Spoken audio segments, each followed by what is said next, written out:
Xbox On. Welcome to Xbox On, a podcast with one host about one console, Xbox. I'm said host Jesse DeRosa, and on today's episode, we'll be talking about latest Xbox news for the week, February 23rd, 2023, including Microsoft has struck deals with Nintendo and Nvidia to help secure their acquisition of Activision.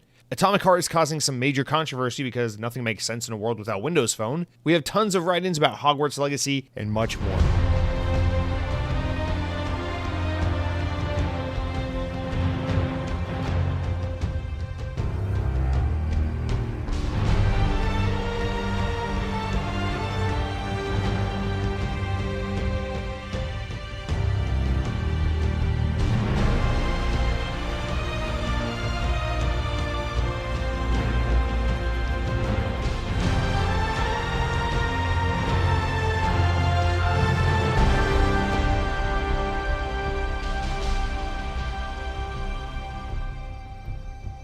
And on this day in Xbox history, in the year 2010, Sega and Sonic All-Star Racing, or Sonic and Sega All-Star Racing, released for the Xbox 360. You guys, welcome to episode 195 of the Xbox On podcast.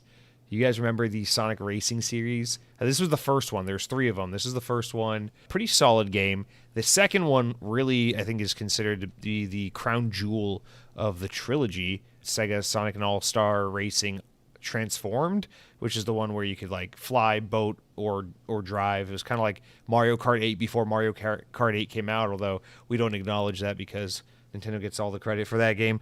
But yeah, this is a pretty solid kart racing series. I of course, you guys know me, I love Sonic, so of course I played all three of these. I put the most time into the second and third one, although, yeah, like I said, the second one was definitely considered the king of the three. That one came out in 2012, 360, yeah, late 360 game. For some freaking reason, had Wreck-It Ralph in the game. I mean, that was the same. It came out around the same time Wreck-It Ralph, the movie, came out. So I guess it was a tie-in that Sega did with Disney. Oh, that's why. It's because Sonic is in the movie Wreck-It Ralph. So I guess it was a cross-promotional thing. We put your character in our movie. You put our character in your game. I get it. Okay, anyway.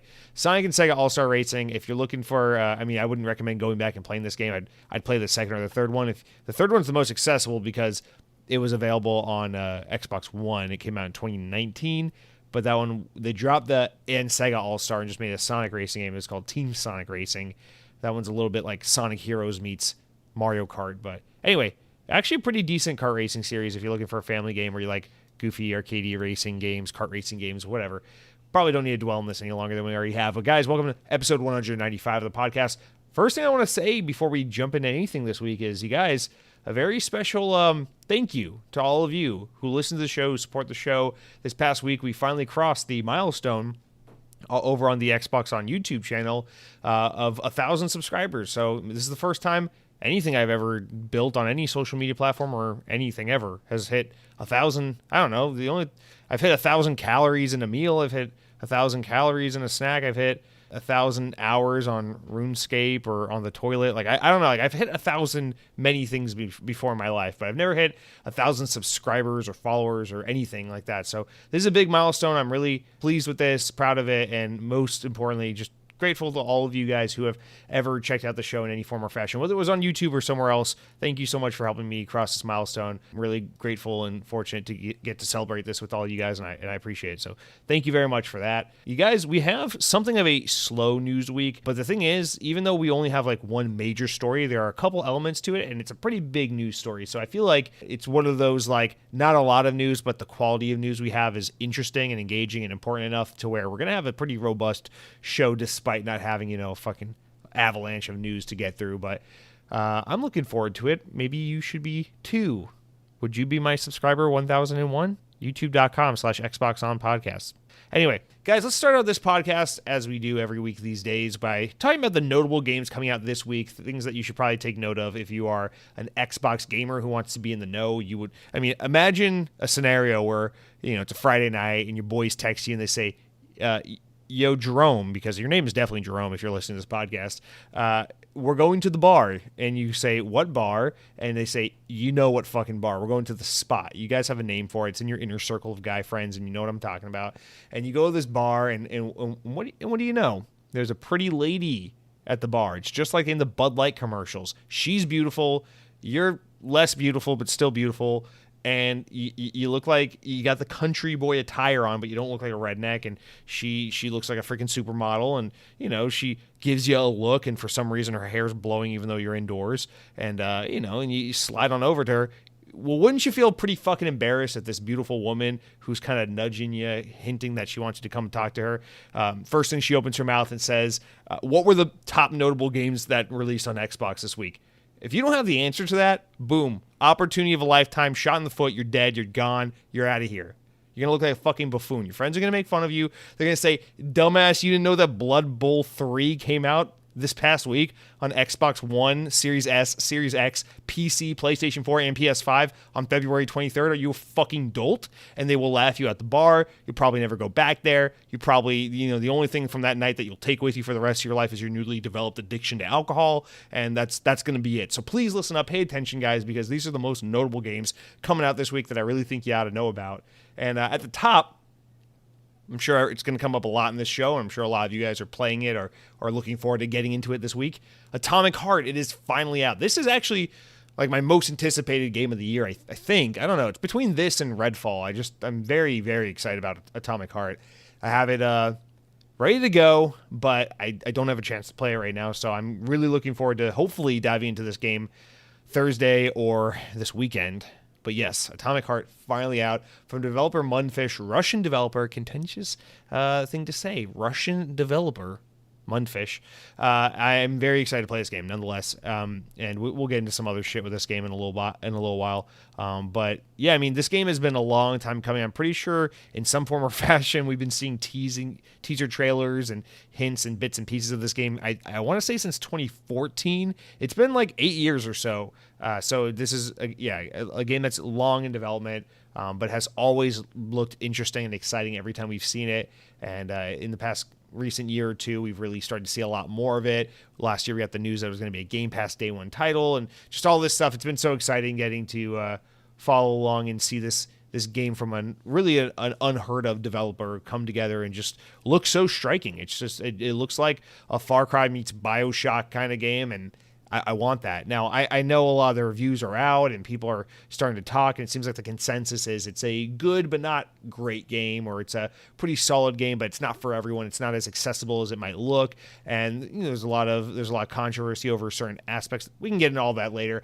Personally, I don't care. I know a lot of you guys are probably excited for it. This is a big day one get for Game Pass, so if you're an Xbox player, this is probably something you're eyeing in some form or fashion. And for myself, I can confidently say I'm going to drown all that freaking noise out because I've been looking forward to this game for years, and I'm not about to let any little fucking whiny brat on a Kotaku article whine his way out of me no longer being interested in this game, because you bet your sweet ass I'm skipping Epcot this weekend to play Atomic Heart.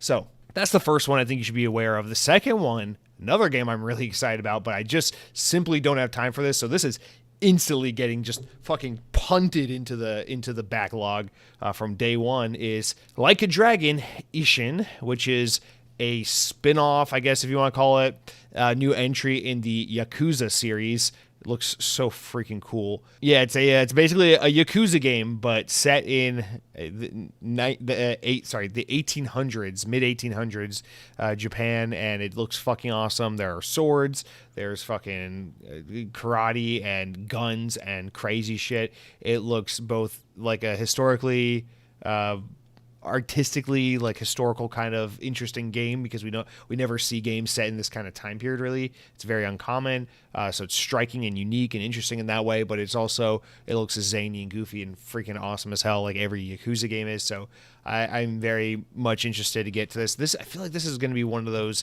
Yakuza games where I can kind of, I'm technically on Yakuza 4 right now, but I could probably jump away from that and play this game and then come back to the mainline series without really being thrown off, because I'm assuming by the time period that it's pretty much entirely unrelated to the other Yakuza games, but I don't know. I feel like I got to play this one now. I can't wait. So I'm really looking forward to this game. This game looks freaking phenomenal. Not on Game Pass, but almost certainly going to be worth the money, because pretty much every Yakuza game has been great. So I can't imagine this one would be any different. So that one is out.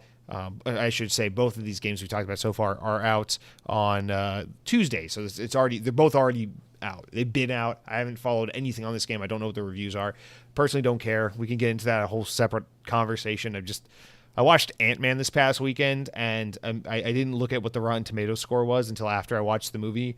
And I'm kind of at this point now where I'm like, I don't give a shit what any critic says, because I just like, I don't understand, like, who do critics exist to serve? Like, yes, you should always review something from your point of reference and from your honest opinion and perspective. And, you know, if you like something, like it. If you don't like it, don't like it. But it just seems like reviews are entirely unnecessary, because you look at what the general public thinks about most things. You look at what critics are saying half the time. It's like, who does this benefit? Like, who is this review for? Who's this aimed at? It's like I feel like reviews are simply for like publishers, and that's it. I don't know. So I haven't looked at the reviews for Like a Dragon. I assume it's doing well, because it's a Yakuza game and they always do pretty well. But yeah, Atomic Heart, Like a Dragon Ishin, we're already off to a great start. And then, like I mentioned at the top of this segment, talking about going to the bar and getting turned down by the pretty lady because you didn't know about this game. But the third title is Blood Bowl 3, which admittedly is a series I have very little understanding or experience of, but I know people were excited about it when it was announced.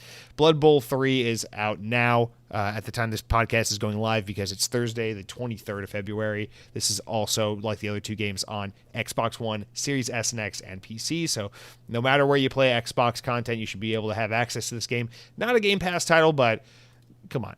Sometimes you got to spend money. You got to pay to play. You know what I'm talking about, baby girl? So anyway, those are your three notable game releases of the week. Moving on, we're going to skip our Activision update of the week, because our big story of the week is all about Activision. So we'll just glide right on over that and get into our stories of mild amusement, our updates from last week and things of that nature.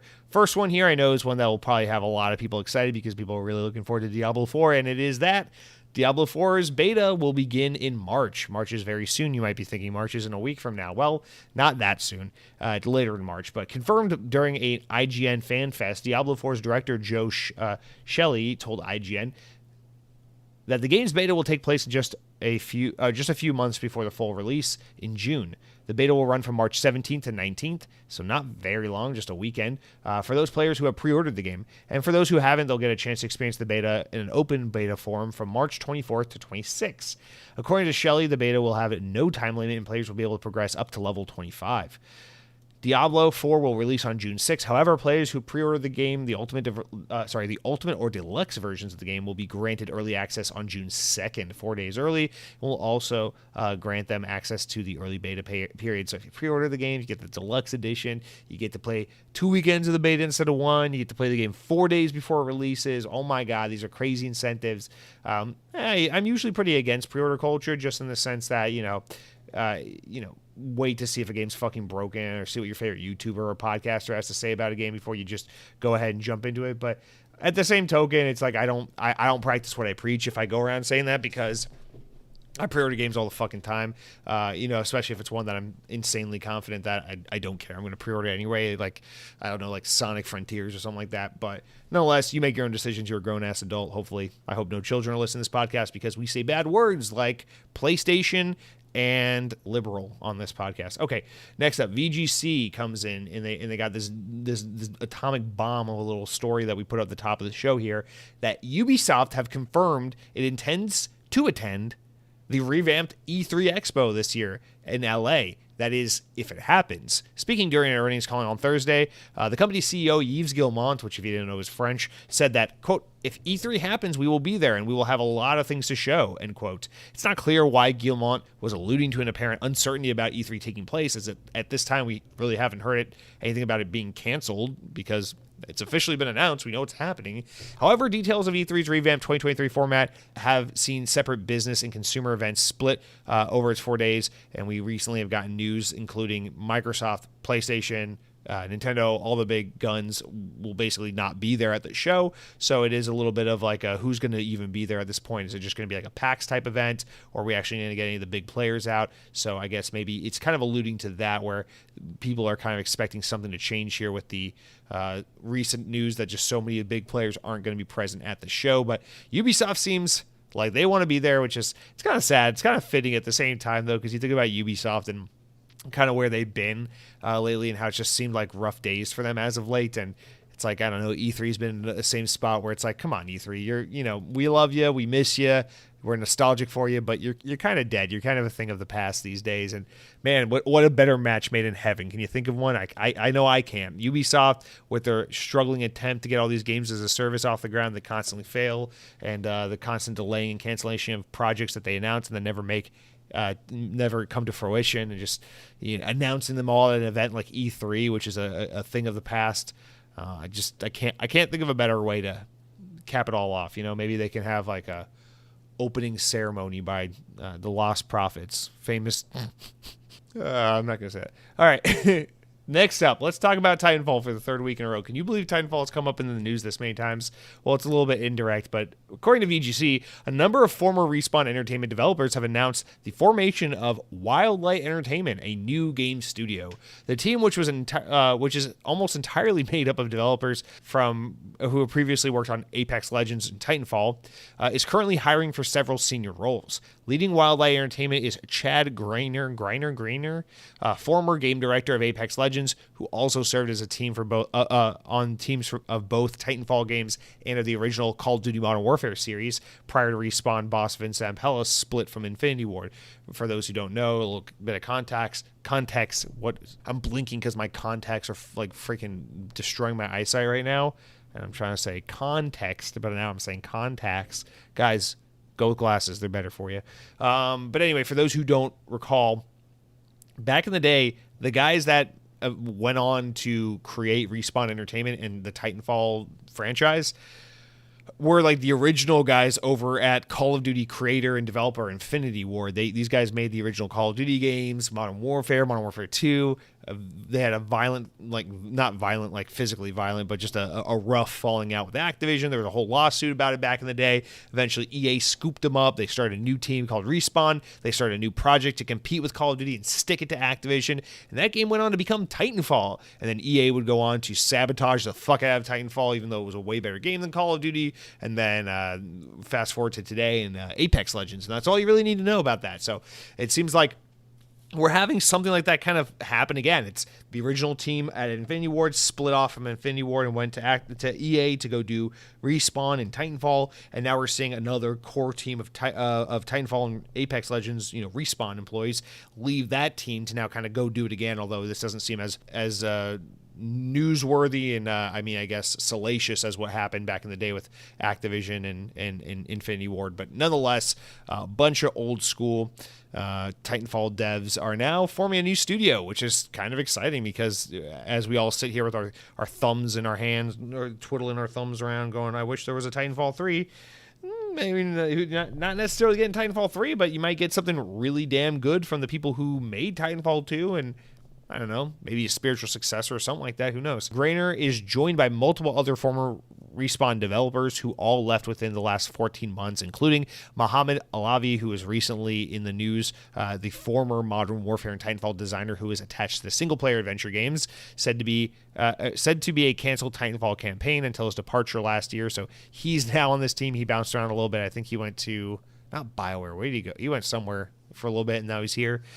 So it looks like they're kind of getting the band back together under a new name, and who knows, maybe we're going to get another obviously the reason we don't put this in the main news segment is because we get news about new game studios being formed every freaking week, it seems like at this point, and it's always kind of lame, not lame because the news is lame, but lame because it's like exciting news, but for what reason are we excited? It's like these guys aren't going to have a game to show for many years. The reason why we're getting news about this is because they need to hire and, they need to take on some more staff and more of a team so they can get their wheels turning and get a project underway. So we're not going to see anything from these guys for quite a while. This news, this is a lot more about trying to get their name out there and get some talent attracted to them instead of telling all of us, don't worry, Titanfall 3 is coming in the form of a new IP. So nonetheless, these guys fucking knocked it out of the park with the original Modern Warfare games. They knocked it out of the park with the Titanfall, with the original, or with both Titanfall games. I'm ready to see these guys go back at it again, do something amazing. It is weird that this time they're not going to be with Vince Zampella because he's staying with Respawn. He's staying with EA. We've seen him take on more and more roles. He's kind of the guy in charge of Apex Legends, Star Wars, Battlefield, all these different developers and stuff. So he's kind of off doing his thing now. But this core team here is now on to hopefully greener pastures, because I like Apex Legends, no disrespect. As someone who doesn't generally go for Battle Royale games, I find Apex Legends to be the best Battle Royale by far. It's just so sad that Respawn just absolutely killed it and showed what an incredible developer they were with the first 2 Titanfall games. And now they're making... They still make great games. They still have that high mark of quality, and they're just so great at everything they do. But Apex Legends, Star Wars Jedi, these games, they don't hold a candle to Titanfall 2. That's not an opinion. That's a fact, according to the U.S. Board of Education in this great state of Wyoming. All right, in our next little story model amusement, I guess we're going to get into that Atomic Heart discussion that was teased. Maybe we could put this in the main news segment. I don't know. It's not technically main news noteworthy, but I feel like I have enough to say about it that we could maybe draw it out. Who knows? Let's just get into it. Who really cares? Formatting's for losers. VGC relays that the Ukrainian government has said it will ask Sony, Microsoft, and Valve to pull Atomic Heart from sale on their digital storefronts in their country, in the Ukraine. The game, which features Soviet and Russian military themes, was released for Xbox and PC and Xbox consoles on Tuesday, just days before the first anniversary of Russia's invasion of Ukraine. It has become the subject of controversy over its ties to Russia, including claims that the Russian government stands to benefit financially from its release due to the majority ownership of investors in the game. In a statement initially, Ukraine's Deputy Minister in Digital Transformation, Alex Bornyakov, urged platform holders to limit distribution of the game in other countries too, saying, quote, "Regarding the situation with the release of the game Atomic Heart, which has Russian roots and romanticizes the communist ideology of the Soviet Union, the Ministry of Digital Transformation of Ukraine will send an official letter to Sony, Microsoft, and Valve requesting a ban selling digital versions of the game in Ukraine," he said. Continuing on, "We also urge limiting the distribution of the game in other countries due to its toxicity, potential data collection of users, and potential use of money raised from game purchases to conduct a war against Ukraine." Of course, the game is on Game Pass, so it's especially, I guess, I don't want to say baffling, but kind of a tall order considering this is a game that Xbox has a lot of money on the line with, since it's a Game Pass title. So here's the thing. I want to be sensitive to this because there is no denying that the situation over in Ukraine is fucked. It's really sad. It's very devastating. And it's really easy for me to sit here in my boxers in my little comfy apartment in Orlando, Florida, and talk about war this, good guy that, bad guy that, video games, when I don't have to face those realities and live that life because I get to live a very relatively safe and privileged life over here where I am. But as fucked as this situation is, as much as, Russia's obviously the aggressor, Vladimir Putin is obviously a human sack of shit who probably just deserves to be dead and not exist. Actually, definitely deserves to just not be alive and exist. Even though Russia are the aggressors, Vladimir Putin is a piece of shit. This is an entirely unnecessary bullshit war that doesn't need to be happening. And no doubt, Ukrainian people are the victims here, the ones who really shouldn't be pulled in this controversy, and it's just heartbreaking that people are losing their brothers, sisters, mothers, fathers, parents, loved ones, friends, cousins, whatever, over something as fucking stupid as, again, the same thing we always ever fight about: people wanting land, people wanting power. Such fucking disgusting, evil, just gut-wrenching bullshit, because we're all relatively young compared to the rest of the Earth's history, and, we've all kind of grown up in a world where, relatively speaking, it's been pretty peaceful. It's been pretty cushiony compared to what a lot of generations before us had to deal with. So we're all used to seeing war depicted in video games and movies and things like that. But it's a different thing when you turn on the TV and you're like, fuck, this actually happens in other parts of the world. And obviously, it's not like this is the first war to happen in a long ass time. My country's been gladly bombing innocent children all around the Middle East for many, many years. We've been sticking our nose where it doesn't belong for many years. Look at Korea, look at Vietnam, et cetera, et cetera. So I just want to preface with, I'm very sensitive to the situation going on in Ukraine. I'm very understanding of why this might be a sensitive game for many people, especially in that country, and why you might think this is in poor taste for this game to be launching basically on the 1-year anniversary of when your country was invaded, and for it to have so much what seems to be Russian propaganda or grandstanding. It just seems maybe a little tasteless. I completely understand that and am sensitive to that. But what I can't get behind necessarily is the what I can't get behind is the call not only to remove the game from storefronts in Ukraine, but more importantly, the call to have it removed or kind of downplayed in other parts of the world too. Because here's the thing, man. I refuse to believe that the cast of human beings that make up the developer Mundfish, the Russian developer behind Atomic Hearts, I refuse to believe this is just a team of grade A Russian assholes who go, fuck Ukraine. I'm glad that we're over there murdering their people. I'm glad that our people are being forced into this war that most of us don't want to be a part of, so we can go kill these motherfuckers and take their land. I can't even fathom a world in which that is even remotely the truth. Atomic Heart, like any video game, movie, book that has come before it, is an artistic expression and has just as much right to be on the table, presented in front of the world stage for all to consume, interpret, enjoy, hate, whatever, as any other piece of entertainment that has come before it.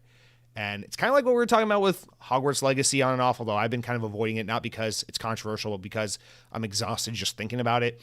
It's kind of what we've talked about we talk about in this country all the time with old American media that might have racially insensitive content or books that have, books being offered in libraries where kids have access to different political ideology or different economic ideology and things like that. This kind of censorship, one team or one group or one side trying to determine what kind of information, what kind of spread of ideas and information deserves to be accessed and what doesn't. And maybe this is a overtly American kind of sensibility I've adopted as a product of my environment, but I just hate this idea that we have to be the arbiters. We as humans have to be the arbiters of what other people can and can't consume and what art does or doesn't say for other people. This game, no doubt,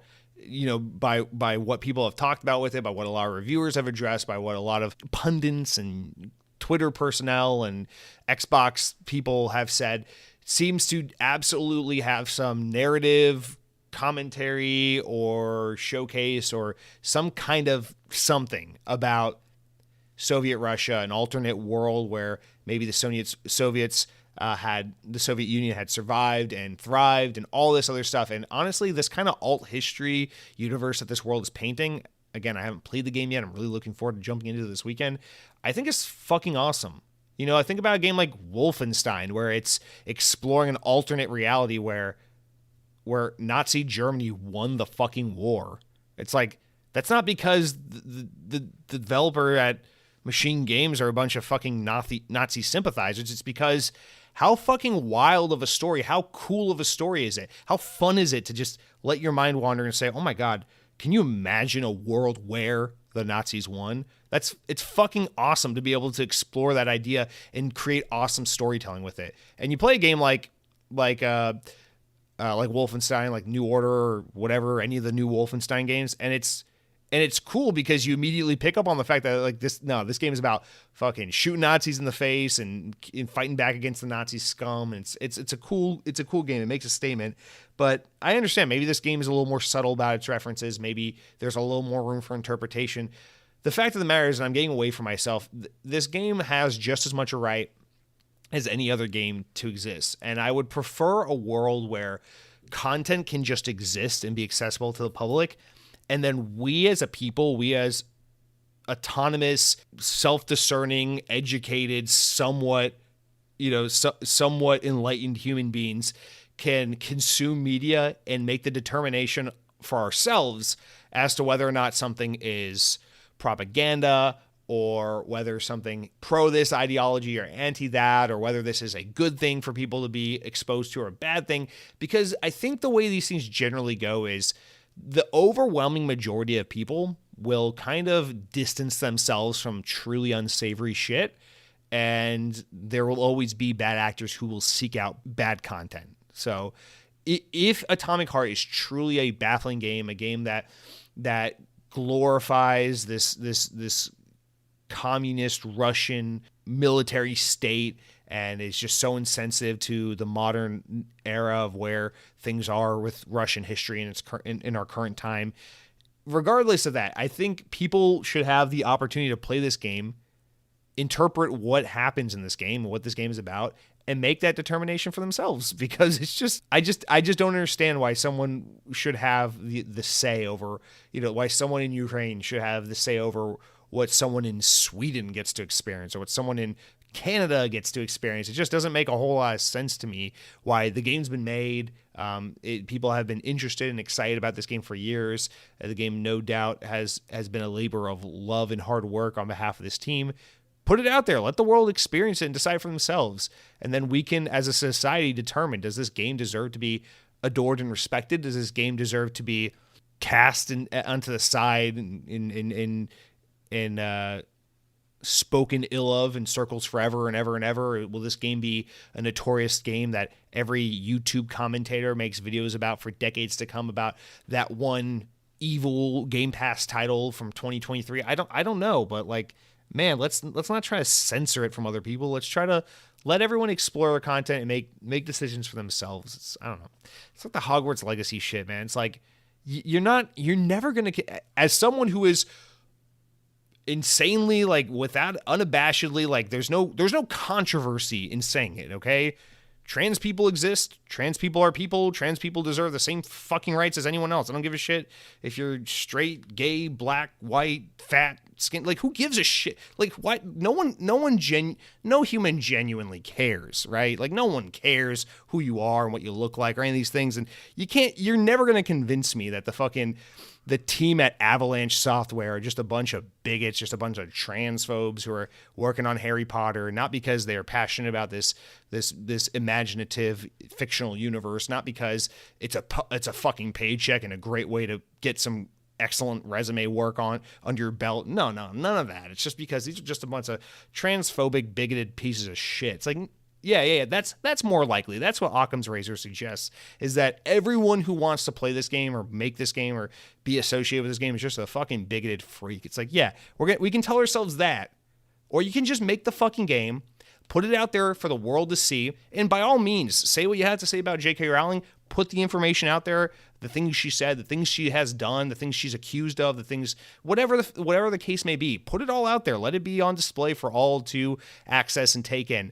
But why don't you let audiences be the arbiters of, hey, this game is transphobic, or hey, this game isn't transphobic. It's just a really good open world game about fucking British people that wave sticks around and make energy happen. It's maybe not everything is a manifestation of your sensitivity or your tribulation or a certain thing that resonates in a traumatic way for you as an individual.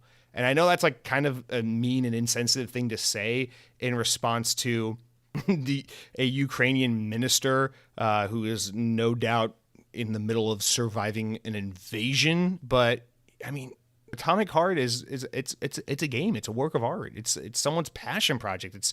It's a group of people's livelihood. And it looks like a fucking awesome game. Maybe it's not. I don't know. I'm going to play it this weekend. Maybe it sucks. Maybe Atomic Heart sucks dick. And maybe I get on this podcast next week and I tell you all, yo, Atomic Heart sucks. Go play Bubsy 3D. I don't know. It's possible. But man, let me make that call. This is America, bitch, where we tell ourselves we're free, and then we ask our government to tell us everything to think. And then we ask our media to tell us everything to think. And then we vote for the same two parties over and over and over again because we tell ourselves there's only ever two options. Don't you understand how freedom works, you tiny brain incel? Let's move on, shall we? Let's move to a different part of the globe where, let's just, quite frankly, better things are happening. All right, VGC reports, and this is our final small story of the week before we get into the big news. VGC reports that Sega is the latest Japanese company to announce plans to raise the salaries of its workers. Wait, what? A company that's making more money in the world where inflation's out of control and people are struggling paying rent that's skyrocketing through the fucking roof, and groceries for some reason are $25 for an egg or some shit like that. They're raising the salaries of their employees, these absolute fucking socialists. What is this? Effective July 1st, 2023, going forward, the Sonic publisher, yeah, you heard that right, Sonic's publisher is paying people money, said that they will increase the average monthly salary of existing employees by approximately 30%. They will achieve this by raising the base salary and increasing the ratio of base salary with annual salary by incorporating parts of bonuses. That part makes no sense to me because I failed remedial math, but going on, it says Sega said that it was revising its compensation system in order to further stabilize employee income and create a more comfortable working environment, as well as to further strengthen its global competitiveness. The move comes after Prime Minister Fumio Kishida reportedly called for Japanese companies to pay workers more as inflation takes hold in the economy. Man, our government is telling our media to tell us to stop being so selfish and going to Starbucks or driving our cars to work in order to save money during inflation. But the Japanese Prime Minister is telling businesses to pay their employees more money to combat inflation. Interesting. Earlier this month, Nintendo announced plans to raise base salaries of workers in Japan by 10%. In last April, Resident Evil Maker Capcom raised Japanese base salaries by 30%. Interesting. Yeah, nothing to say to that other than good on you, Japanese companies that continue to actually take care of your employees. That must be nice as an American living in a fucking city that is just economically destroyed and fucked because it's based on rich people buying up everything here and offering menial customer service in retail jobs in exchange for tourists with big wallets to come here and just devastate the local population. I mean, that's cool. It must be nice for your government officials to be like, hey, companies, why don't you pay your employees? My local government just bitches and moans about trans people and books at public libraries because I guess that's why people can't pay their rent. Must be nice. So anyway, so you guys, you make fun of Sonic. You wag your fingers, you make fun of the blue blur, but here's the thing. Play Sonic, you make more money. It's statistically proven. The more people who play Sonic make more money. The more people who work on Sonic games make more money, which means next time you want to make fun of Sonic, just remember, you're probably poor and everybody hates you. Guys, that's going to do it for all of our small stories this week. So we wrapped up that opening segment. Now we get to talk about the meat and potatoes of the podcast. You might be thinking, oh, we're going to get into the main news. Well, yeah, but slow your roll. I said we're getting into that main segment of the podcast, which means I get to tell you about what I've been playing. And you're like, oh, what you've been playing? That's the main news segment? Motherfucker, stop getting ahead of me. Listen to me. I said the main news segment, the main segment of the whole entire podcast, which is before me telling you what I've been playing, before talking about the news, I tell you about what I've been eating. So guys, we're talking about the big two. Actually, we're not talking about the big two. We're talking about one of the big two versus the distant third. Yes, that's right. Sam's Club versus BJ's. Here's the lowdown, guys. Where I live, there are many, many people and no homes and no stores to shop at. You would think it's fucking like the Soviet Union. Oops, too soon.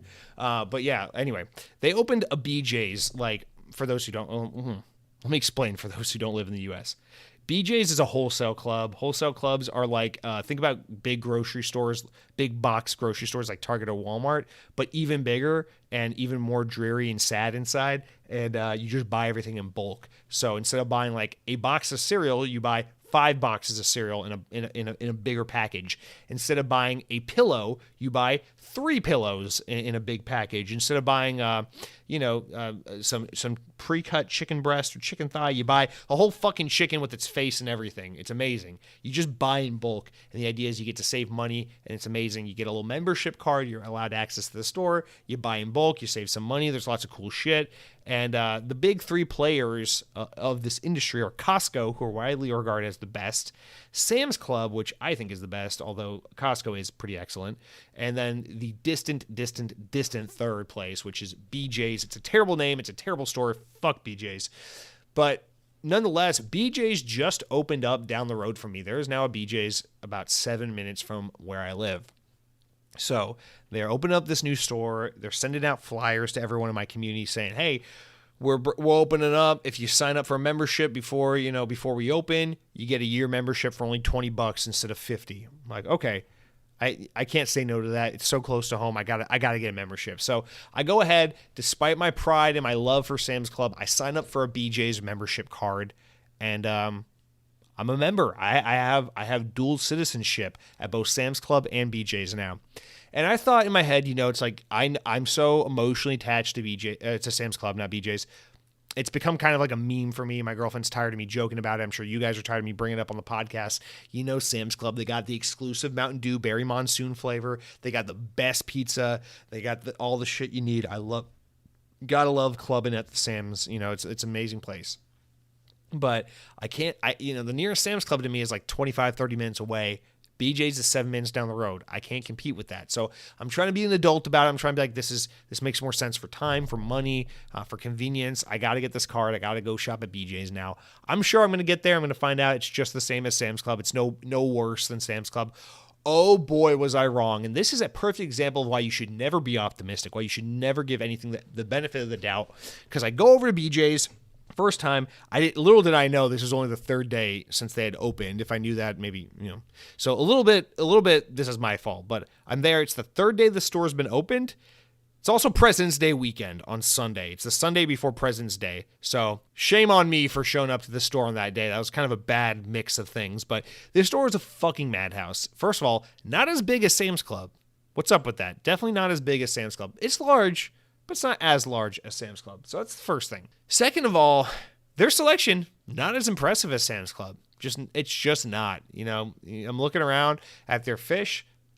What the hell is this? The mahi, they're bragging about their mahi. It's like $18 for a pack of 4 fillets of mahi.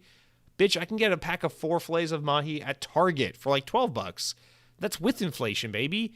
So BJ's is out here touting that like they're in my community, they're all that. I'm not having it. I'm not impressed.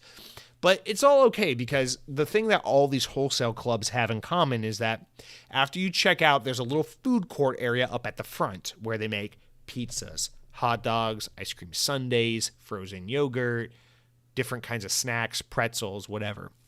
At Costco, they got everything. They got this thing that's like a chicken bake. It looks like a calzone, but you bite into it, it's like creamy chicken. It's amazing. They got pizzas. It's like $10 for a 18-inch massive ass large pizza. It's great. Sam's Club, no different. $1 hot dogs, 50-cent sodas, exclusive Mountain Dew flavors on tap.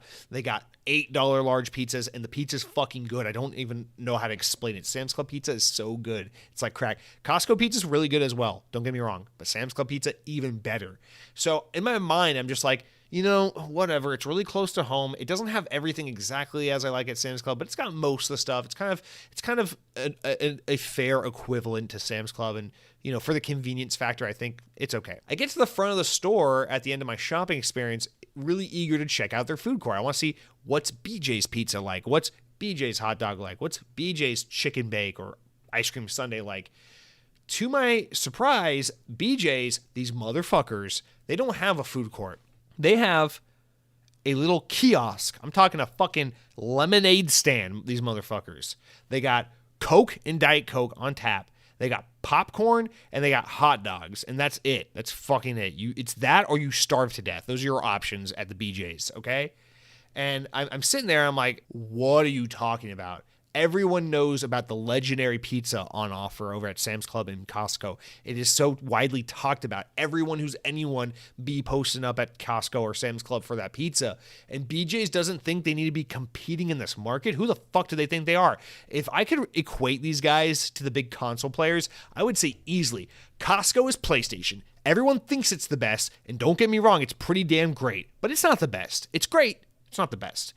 Number 2 is Sam's Club. It doesn't do as nearly as well as PlayStation. Nobody likes Sam's Club as much as they like Costco, but it secretly is the best. It's got that exclusive Mountain Dew flavor you need for late night sessions when you're playing Halo 3 on Master Chief Collection. It's got superior pizza, although no one wants to admit it because they don't want to be canceled, and all the rest, right? You know what BJ's is? BJ's is motherfucking Nintendo. People out here just constantly defending it, saying it's great, but overlooking all the things it doesn't have. Shit online play, a horrible system for friend requests and adding friends to your friends list. It has no achievement system. The hardware is outdated. It needs to be upgraded so fucking badly. It entirely relies on first-party content. There's no good third-party support. That's BJ's right there. Sure, I can get a rotisserie chicken at BJ's for $5, and it's great. But what else can you do? So my BJ's card is going right next to my Nintendo Switch on the shelf. I'm going to let it sit there. I'm going to let it collect dust. dust, and I'm not going to think about it ever again. Meanwhile, Sam's Club, the Xbox of wholesale clubs, is going to continue to get used and used again because I can use my Xbox for watching movies, for cloud streaming, for playing the latest, greatest video games, for going back and playing old games through backwards compatibility. I can just get on there sometimes and browse the store and look at things I might want to waste my money on. I can do anything because it's Xbox, baby. It's Xbox.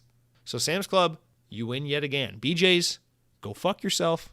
So that's not exactly what I've been eating, but it's a store that sells food, and I wasn't eating nothing because BJ's don't have no pizza. Rant over, important part of the podcast over. Now we can get back to the video game news if you must. With that said, I spent my whole weekend at BJ's, so what do you want me to say? When we get to what I've been playing, I don't have much to say. No, unfortunately, I feel bad saying this, but I'm a human. I deserve to use my free time as I see fit, but I basically blew my whole weekend. I say blew, but I enjoyed it.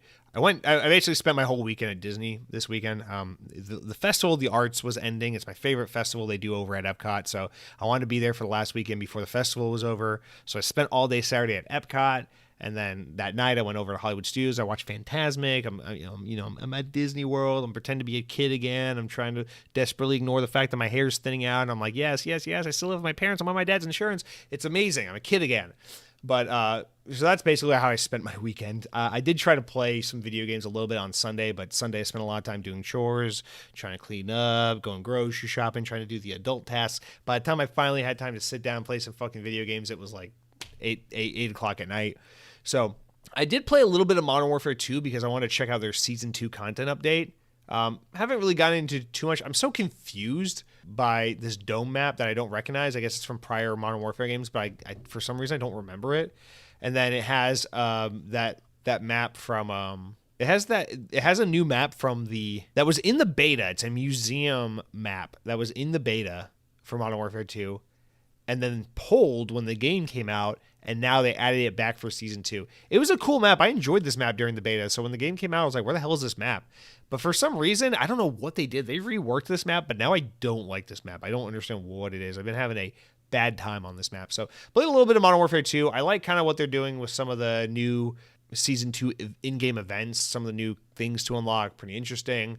I'm really enjoying Modern Warfare 2. I continue to contend, especially as we see Crossfire X start to disappear now. Modern Warfare 2, it's a damn good game.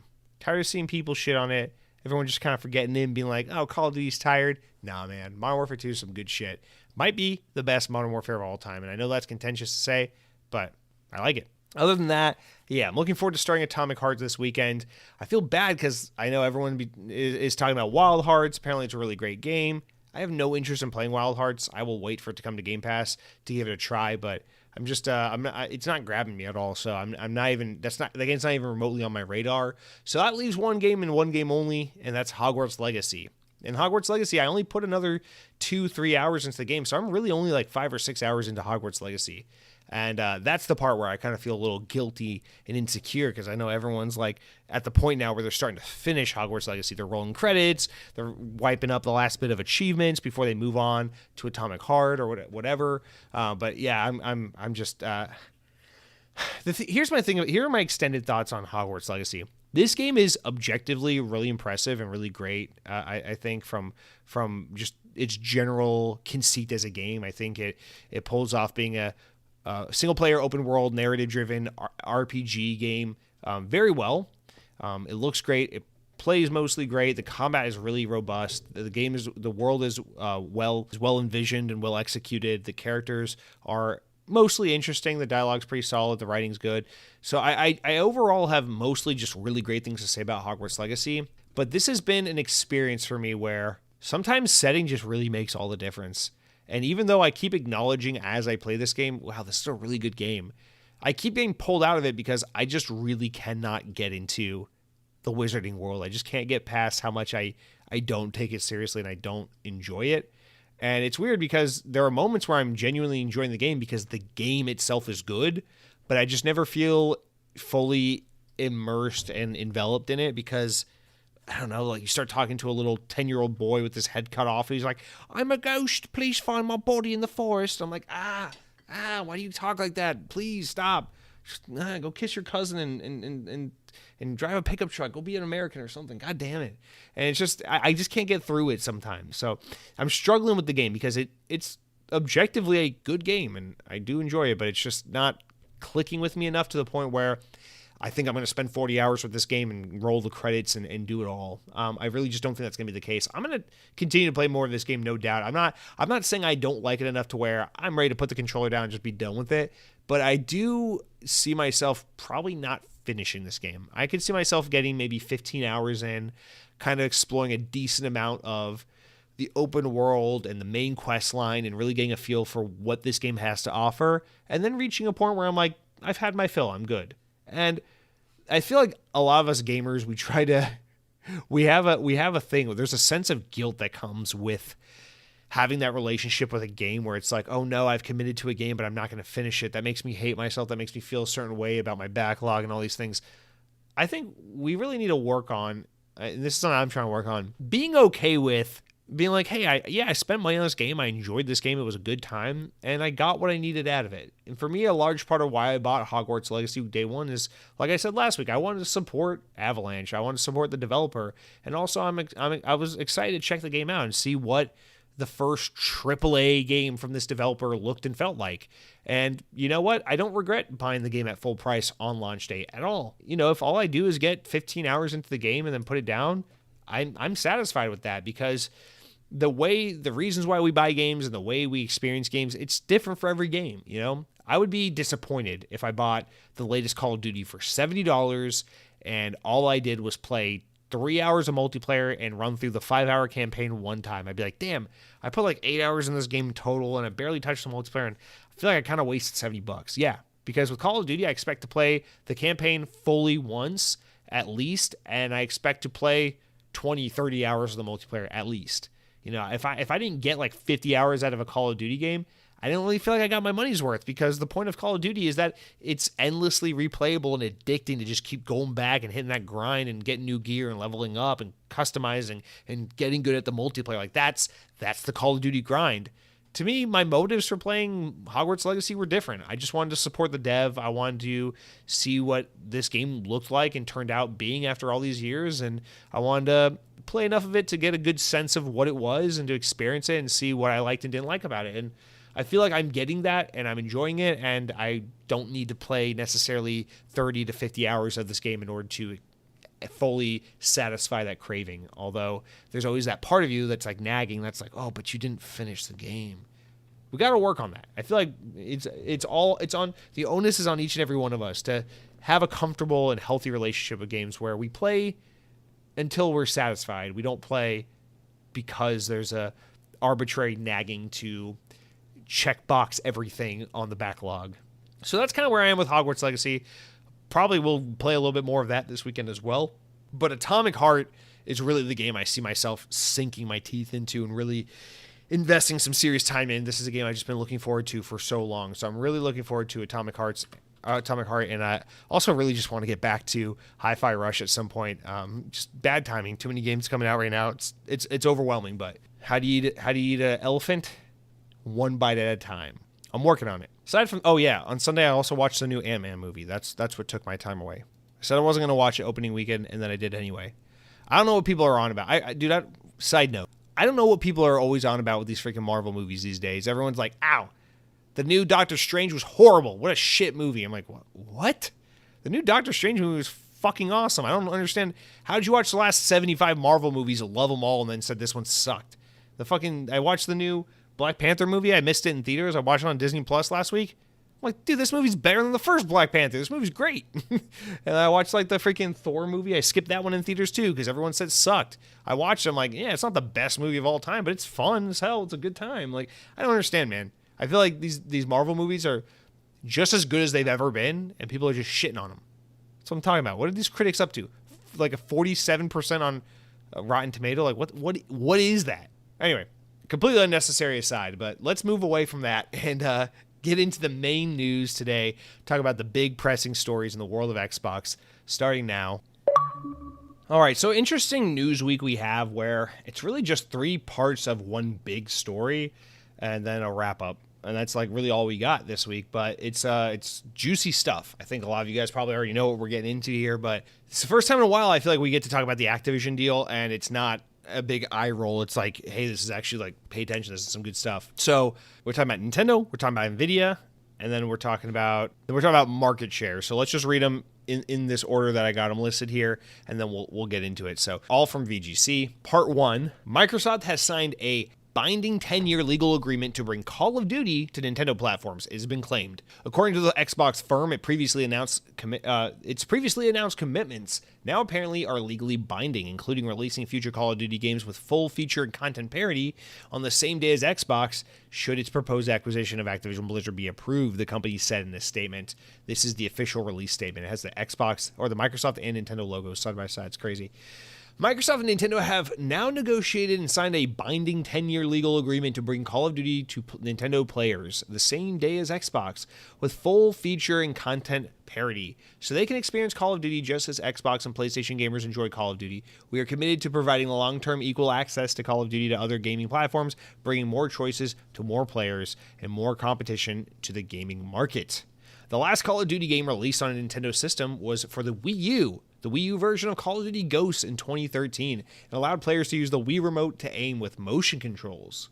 The announcement coincides with the EU hearing set to take place later on Tuesday. At the time you're listening to this, it's already happened. At the time we're recording this, it's already happened, in which Microsoft will appear in front of antitrust officials to defend itself on receiving objections of the $69 billion deal, which we'll get to in Part 3. Call of Duty has become the biggest point of contention between regulators scrutinizing Microsoft's proposed acquisition. So I guess let's stop for a second, talk a little bit about Nintendo and Microsoft, and then move on to part 2. So this deal is specifically talking about Call of Duty coming to Nintendo on a commitment level for 10 years. As you may remember, this announcement, this news, this proposal was months ago. We learned about this. But now they are entering a legally binding contract. And so I think it's quite obvious what's happening here is Microsoft is positioning themselves going into this thing to say, hey, we want to prove to the CMA, we want to prove to the FTC, we want to prove to the EU. These are all the things we're doing to show that we're not trying to monopolize the market. We're not trying to take games away from other platforms. We're going to continue to support these games on other platforms with other competitors, et cetera, et cetera. In fact, Call of Duty is not currently offered on Nintendo platforms. Not only when we own Call of Duty, when we own Activision, will we not take it away from PlayStation and PC and other platforms, we will also add it to platforms where it currently does not exist, including Nintendo hardware. That's right, day and date. So if the next Call of Duty game comes out November 15, 2024, that game will be out on PS4 or PS5, Xbox Series X, PC, and yeah, Nintendo Switch or whatever the fuck it's called at the time, whatever they got going on in 2024. And so that's basically what they're saying. Now, obviously, a lot of people kind of are a little head scratching about how the hell do you do Call of Duty day and date when it looks so advanced on modern hardware and the Switch is so lagging behind. I don't know. Call of Duty is a versatile game. How did they have Call of Duty running at a smooth 60 FPS back in the 360 days? Nobody knows. That game's like, that game is video game engineering a marvel, really, when you think about it.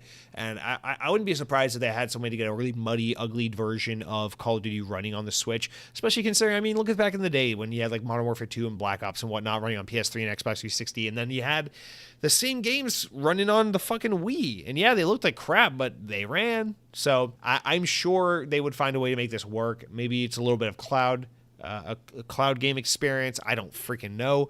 But no doubt Microsoft is committed to making this happen. And this shit's cool. Like, obviously, this is a huge win for Nintendo gamers and for video game fans all around. And obviously, this is happening because Microsoft is trying to make themselves look like a good guy so that when they meet with the EU, when they meet with the CMA, when they meet with the FTC, and they go, well, here are concerns about monopolizing the market and here about taking away games from other platforms, Microsoft can say, I don't know what you're fucking talking about. We are legally opening agreements right now with other platforms to add games that are not available on their platforms to their platforms should we gain access and ownership over these titles. It's really a good way of putting themselves in a situation where it's like, how are you going to argue against this? What are you going to have over us? And you can tell how badly Microsoft wants this deal because they're willing to make these deals going into a negotiation stage. They're willing to do whatever it takes to just make this freaking deal happen. They don't care anymore. They're at the point where it's like, do they need a legal binding 10-year agreement to agree to put Call of Duty on Switch? No,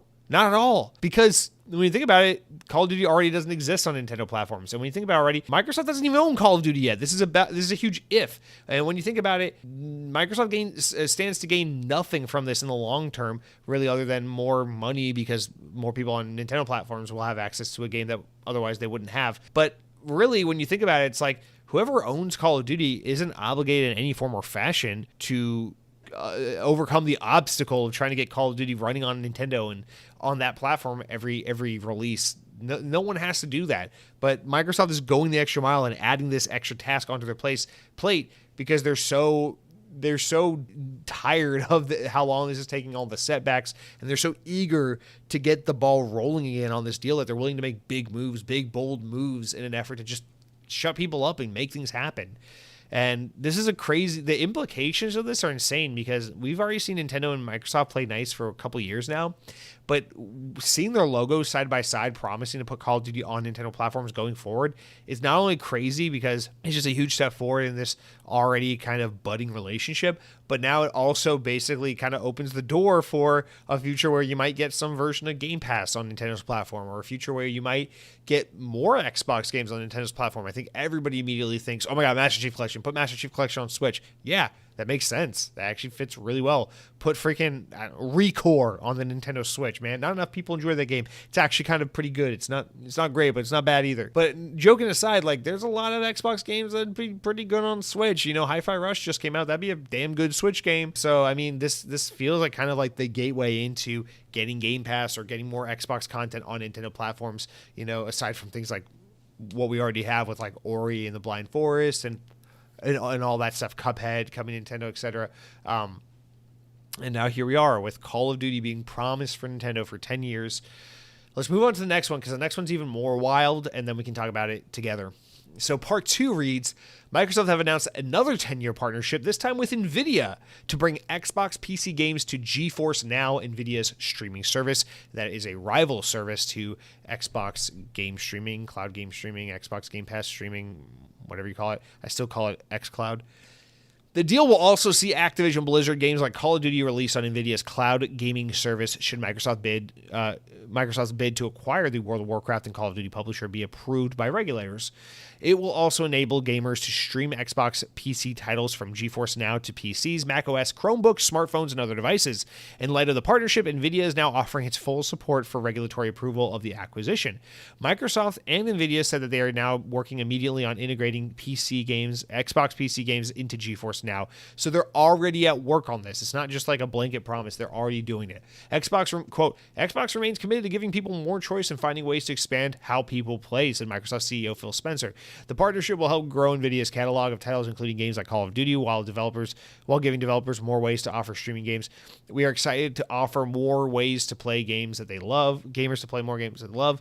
Combining this incredibly rich catalog of Xbox first-party games on GeForce Now's high-performance streaming capabilities, it will propel cloud gaming to the mainstream offering that appeals to gamers at a level of interest and experience, at all levels of experience and interest.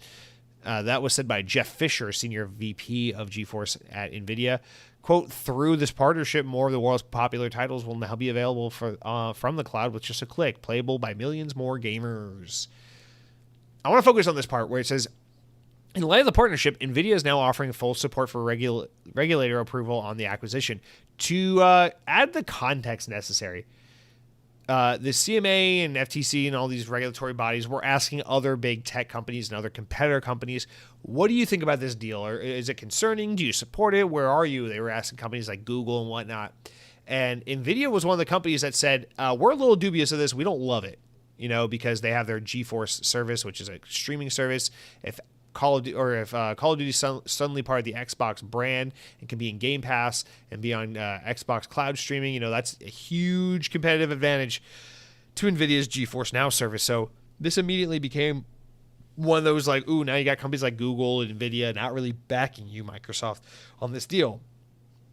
So this deal, I think, is even more interesting than the Nintendo deal, because even though, as gamers, maybe Nintendo's a little bit more of like, ooh, pay attention, Nintendo's doing something kind of thing. This is This is huge because the whole point of this deal is clearly Microsoft saying, you don't support us, but we see you have a product or a service that we can make a deal with you. We can make some kind of agreement or deal that would get your support. Because what they need is these other companies to back Microsoft up. So when the CMA, when the FTC are asking these other companies, what do you think about this deal? They'll be like, yeah, we support it. We support it enough to the point where Sony looks like the crazy old man for bitching and moaning and fighting and kicking and screaming about this deal, whereas Nvidia and Nintendo and everyone else are like, we already know Valve is in support of it, and all these companies are like, whatever, man. Like they're good. Why are we making such a big deal about this? That's what Microsoft's trying to get here. That's the whole crux of this deal, is that they are announcing a 10-year partnership starting now. They're already starting it. Whether the Call of Duty stuff happens or not, they're promising to put Xbox games on GeForce Now.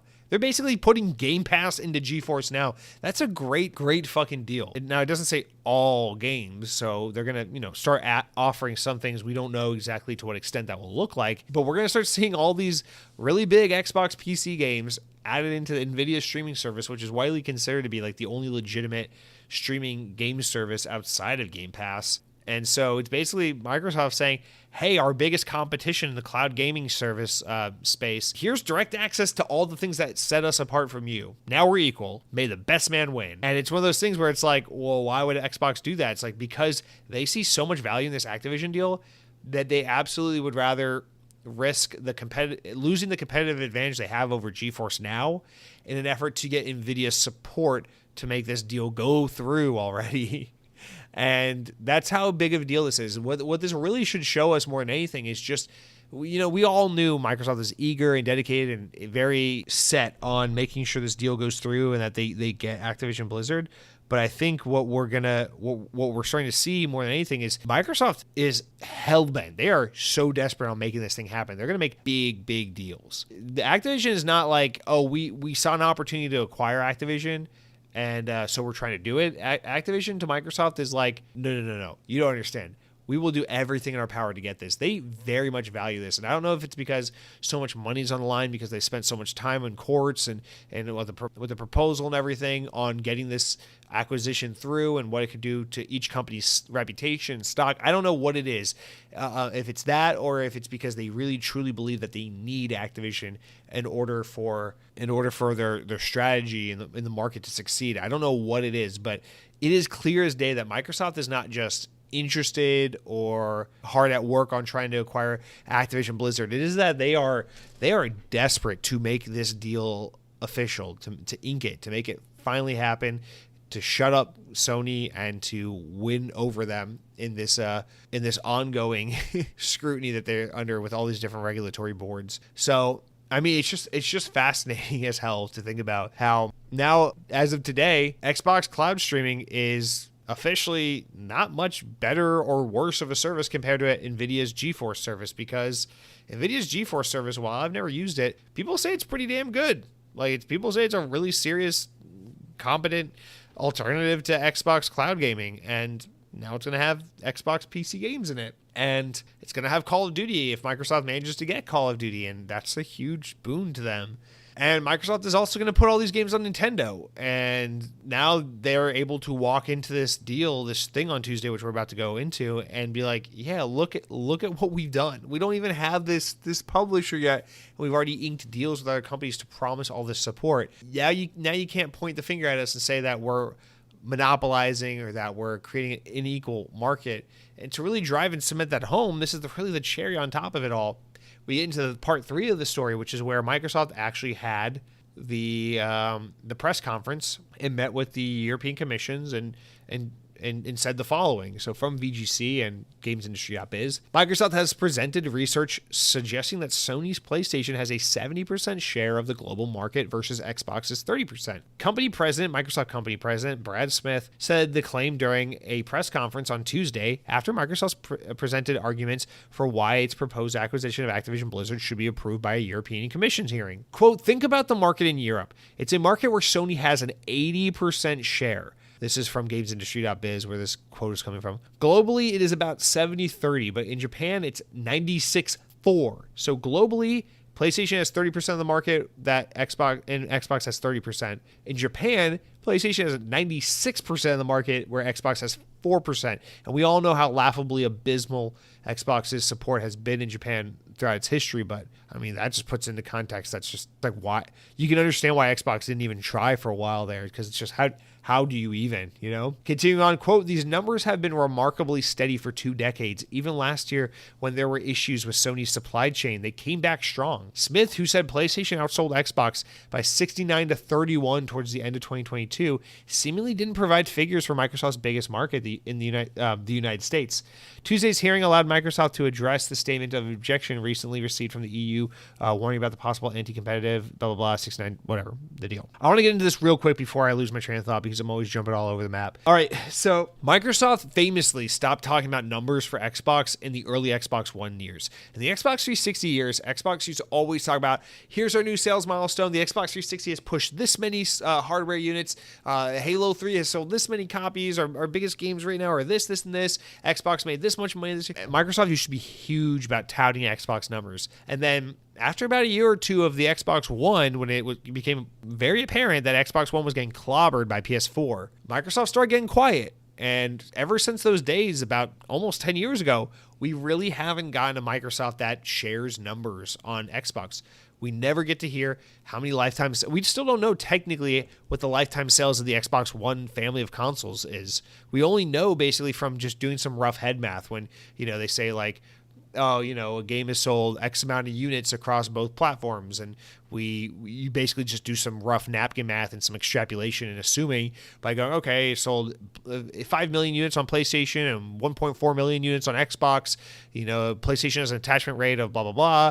It sold X amount of units. Apply that same math to Xbox. Xbox maybe sold blah, blah, blah. And the rough number people have landed on is that Xbox One sold around 45 to 50 million units in its total lifetime sales, which is way lower than Xbox 360 did. It's not bad, but it's really bad compared to PlayStation, and it's really low compared to where 360 did. And with Xbox Series X and S, it hasn't gotten any better. Microsoft doesn't talk numbers. They don't talk about how many copies Halo Infinite sold. They don't talk about how many units they've sold life to date on Xbox Series X and S, because you want to know why? The numbers aren't good. The numbers aren't impressive. Microsoft doesn't want to show how badly they're being clobbered. And again, this really drives home my point that Xbox is desperate to get this deal across the finish line. And they are, because they were willing to announce this information knowing that this press conference would be public information, knowing it's information that everyone could have access to, where they outright admit in Europe, Sony is beating them by a 70-30 ratio. In Japan, Sony is beating them by a 96-4 ratio. It's insane. I mean, we all knew that Xbox was getting clobbered by PlayStation forever and always in Japan, but man, maybe you would have guessed it was like, I don't know, like fucking 85-15 or something like that, at least double digits. 4% of the market. That's insane. And they don't talk about the US because and there's a couple reasons why. Because that the US, and more specifically North America, is Xbox's strongest market. The gap is a lot smaller. I wouldn't be surprised to find out if it's more of like a 55-45 in the US, because it really, maybe it's more of like a 50-40 or something like that. But Xbox does quite well in North America, especially in its home country of the USA. It does very well. People have Xboxes here. It's something I try to keep in my mind that, if you're a listener in a different country right now, your anecdotal experience with Xbox where you live, it's probably very different from mine, where, everywhere I go, it's like, yeah, it seems like everyone's on PS5, not so much Xbox. But I meet a fair share of people who do like and play Xbox. But if you're an Xbox fan living in Japan, okay, good luck ever finding someone like you. If you're an Xbox fan living in Germany, Sweden, or whatever, bro, the overwhelming majority of people around you are like, you play Xbox? It's a niche thing. They really don't have a strong footing in a lot of the world. I know Xbox is strong in North America. I know it is pretty big in the UK, I believe, or at least it was at one point. I know Xbox does incredibly well in Australia. Australia's a big market for Xbox. But, mostly everywhere, Xbox just fucking gets clobbered by PlayStation. And Microsoft is willing to reveal this kind of data in order to make this case that, like, hey, if we bought Activision Blizzard, we're not monopolizing the market. We're not severely removing content and in games from other platforms. Like, look at us. We already made legal binding deals with Nintendo and Nvidia to put our games in other platforms when we didn't need to. We're literally showing to you that we are so small compared to PlayStation when it comes to this space. And it's a great argument. You think about it, and you're like, man, that's a really strong argument. This must really do a lot of good for Xbox in their plea to get approval from these regulatory bodies. But at the same time, at what cost? Look at all they're willing to give away. Look at all the publicity and the bad press they're willing to subject themselves to try and put themselves in the good graces of these regulatory bodies. And honestly, for a while, just based on what I was hearing from other pundits and things like that, I was starting to think maybe what the CMA and the EU and all that says doesn't really fucking matter all that much. Maybe it really is a case of just getting past the FTC. But if they're willing to disclose this level of information to the European Union, I'm very curious to know what they're going to say to the FTC when it comes time to meet with those guys. So it's crazy, man. It's just crazy to get this kind of data, I think, from Xbox. It's absolutely insane. And it's so bad optically because it makes Xbox look so weak. And normally you wouldn't want to release this kind of data and information. And I just can't believe that they must feel a certain way about this deal, that a certain degree of there being a possibility of it not getting through, of it not going through fully, if they're willing to disclose this kind of information, because this is the kind of stuff that's devastating your brand. It can really fuck up your image. And so it really shocks me that they're willing to talk about it. So in recap, we got Xbox making a 10-year deal with Nvidia to put Xbox PC games on GeForce Now cloud streaming service, a 10-year deal with Nintendo to put Call of Duty day-and-date content parity on Nintendo platforms should the deal go through, and that kind of leaves the door open for other Xbox stuff on Nintendo eventually, maybe, who knows. And then they basically announce in a plea to show that they are not market leaders and that owning Activision Blizzard is not going to suddenly overnight make them market leaders. Show that, like, hey, we are so small in the market compared to Sony. Look at these numbers. Look at these numbers. So freaking crazy, man. Absolutely crazy. And this is like the juicy kind of detail that, I don't know, man, like I really didn't think we'd see some of this kind of stuff. And we know that Microsoft is about a month away from the deadline to pay their kill fee and get out of this. If they wanted to get out of this deal and not try to acquire Activision, they could have paid I don't know if it was a $1 billion kill fee back in like December or January. And then their second opportunity is in April. It's like a $3 billion kill fee or something like that. Maybe it's a little more, maybe like 5, I don't know. But it's a lot of money to just kill this thing, drop it, and get out of this acquisition, which would be terrible. It'd be terrible for stock prices, for Microsoft, for Activision. It'd be terrible for reputation. It wasted all this time and money in legal battles, all this PR, all this information that got out as a result of this. You don't want that. You want this deal to go through. So it seems obvious that Microsoft is willing to play creatively, dirty, twist arms, whatever you want to say, but they're disclosing some really personal information, some really secretive numbers, and willing to make some insanely huge deals in order to push this thing across the line.